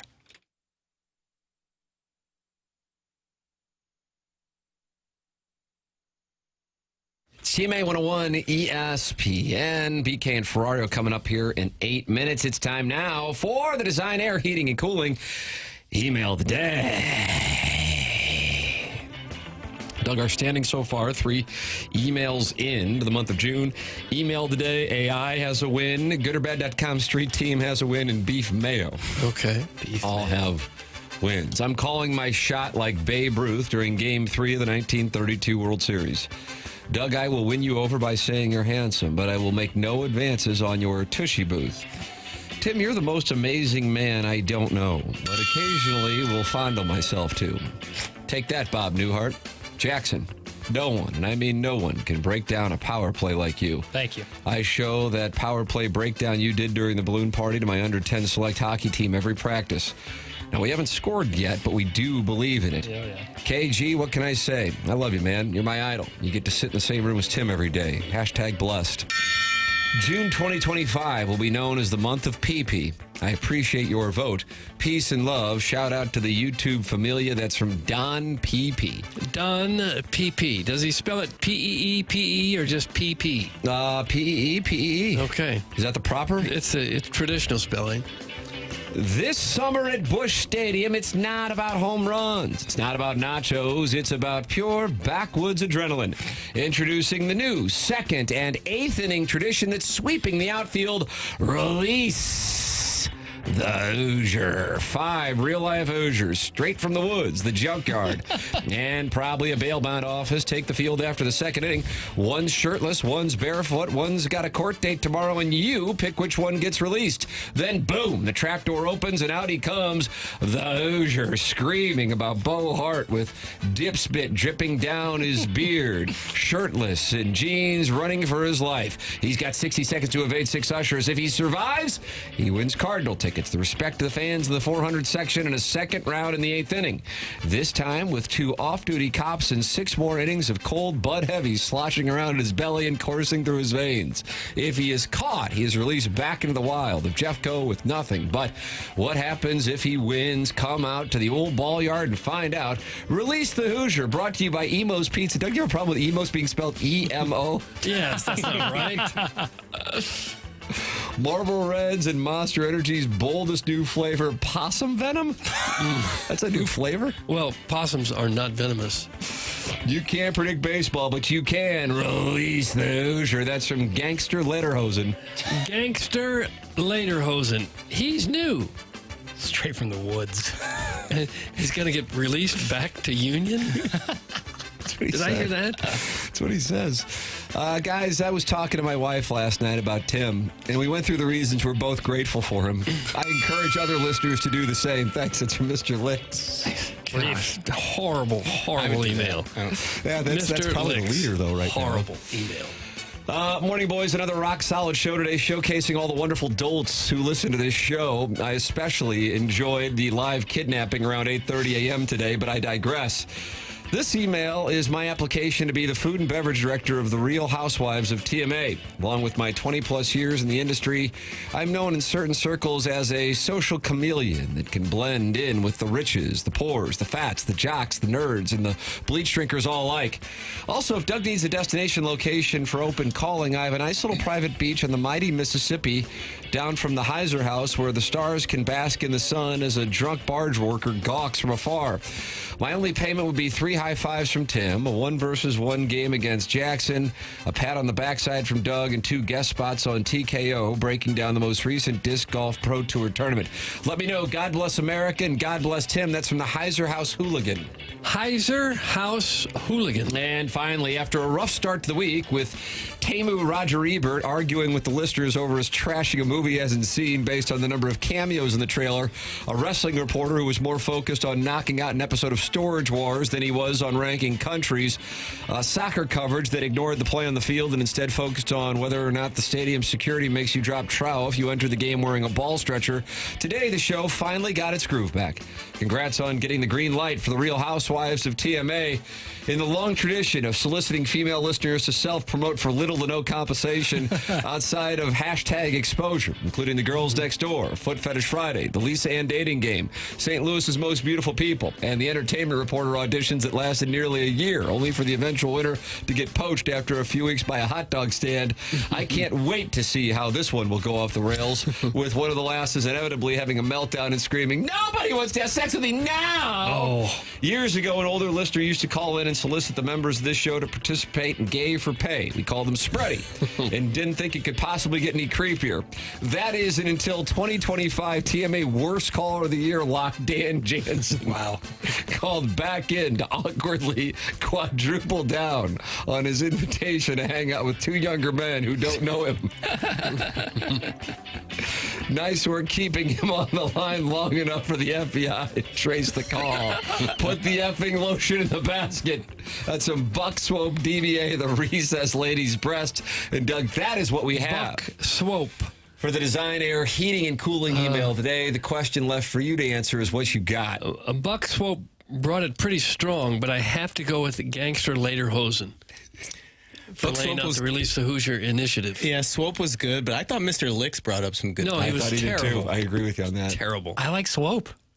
Wow, I have to tell you, I'm put to the test. It's a tough call. Lederhosen was great. Really put to the test. The one that made me laugh the hardest was Buck Swope. I have to go with Buck Swope. Lucas. I have to do it. I can't sacrifice the integrity of a competition that is considered to be full of integrity. I don't know. Damn right, Tim. Thank you. Congratulations to Buck Swope. You have won the Design Air Heating and Cooling email today. There was some wonderful, and I agree with Chairman Kurt. I mean, Mr. Wicks. No, I think I'm going to do that tonight, actually. I'm not married, but I'm just going to roll over and just talk to your son, your dog. Yeah. What in the world? Hey, buddy, don't you just love Tim? Oh. That's exactly right. It's the right thing to do. I'm going to talk with my wife about it tonight, too, before the sleeping pills hit me. Right. BK and Ferrari are coming up next. If you missed the Spread Zone, that's up on the 101 ESPN YouTube channel. Plus, Hi-Ho Silver, I'm on my Sibian, is also up on the TMA STL podcast feed. That's 2 hours of questions from the audience. You can always send any questions or hate mail to me, McKernan at InsideSTL.com. And if you want to be on the Real Housewives of TMA, email in your video the morning after at InsideSTL.com. For Jackson Burkett, for Chairman Kurt, for Martin Kilcoyne, for my brother Kevin, for Douglas Elvin Vaughn, I'm Tim McKernan. This has been TMA, presented to you by Brown & Crouppen on 101 ESPN and the TMA STL YouTube channel.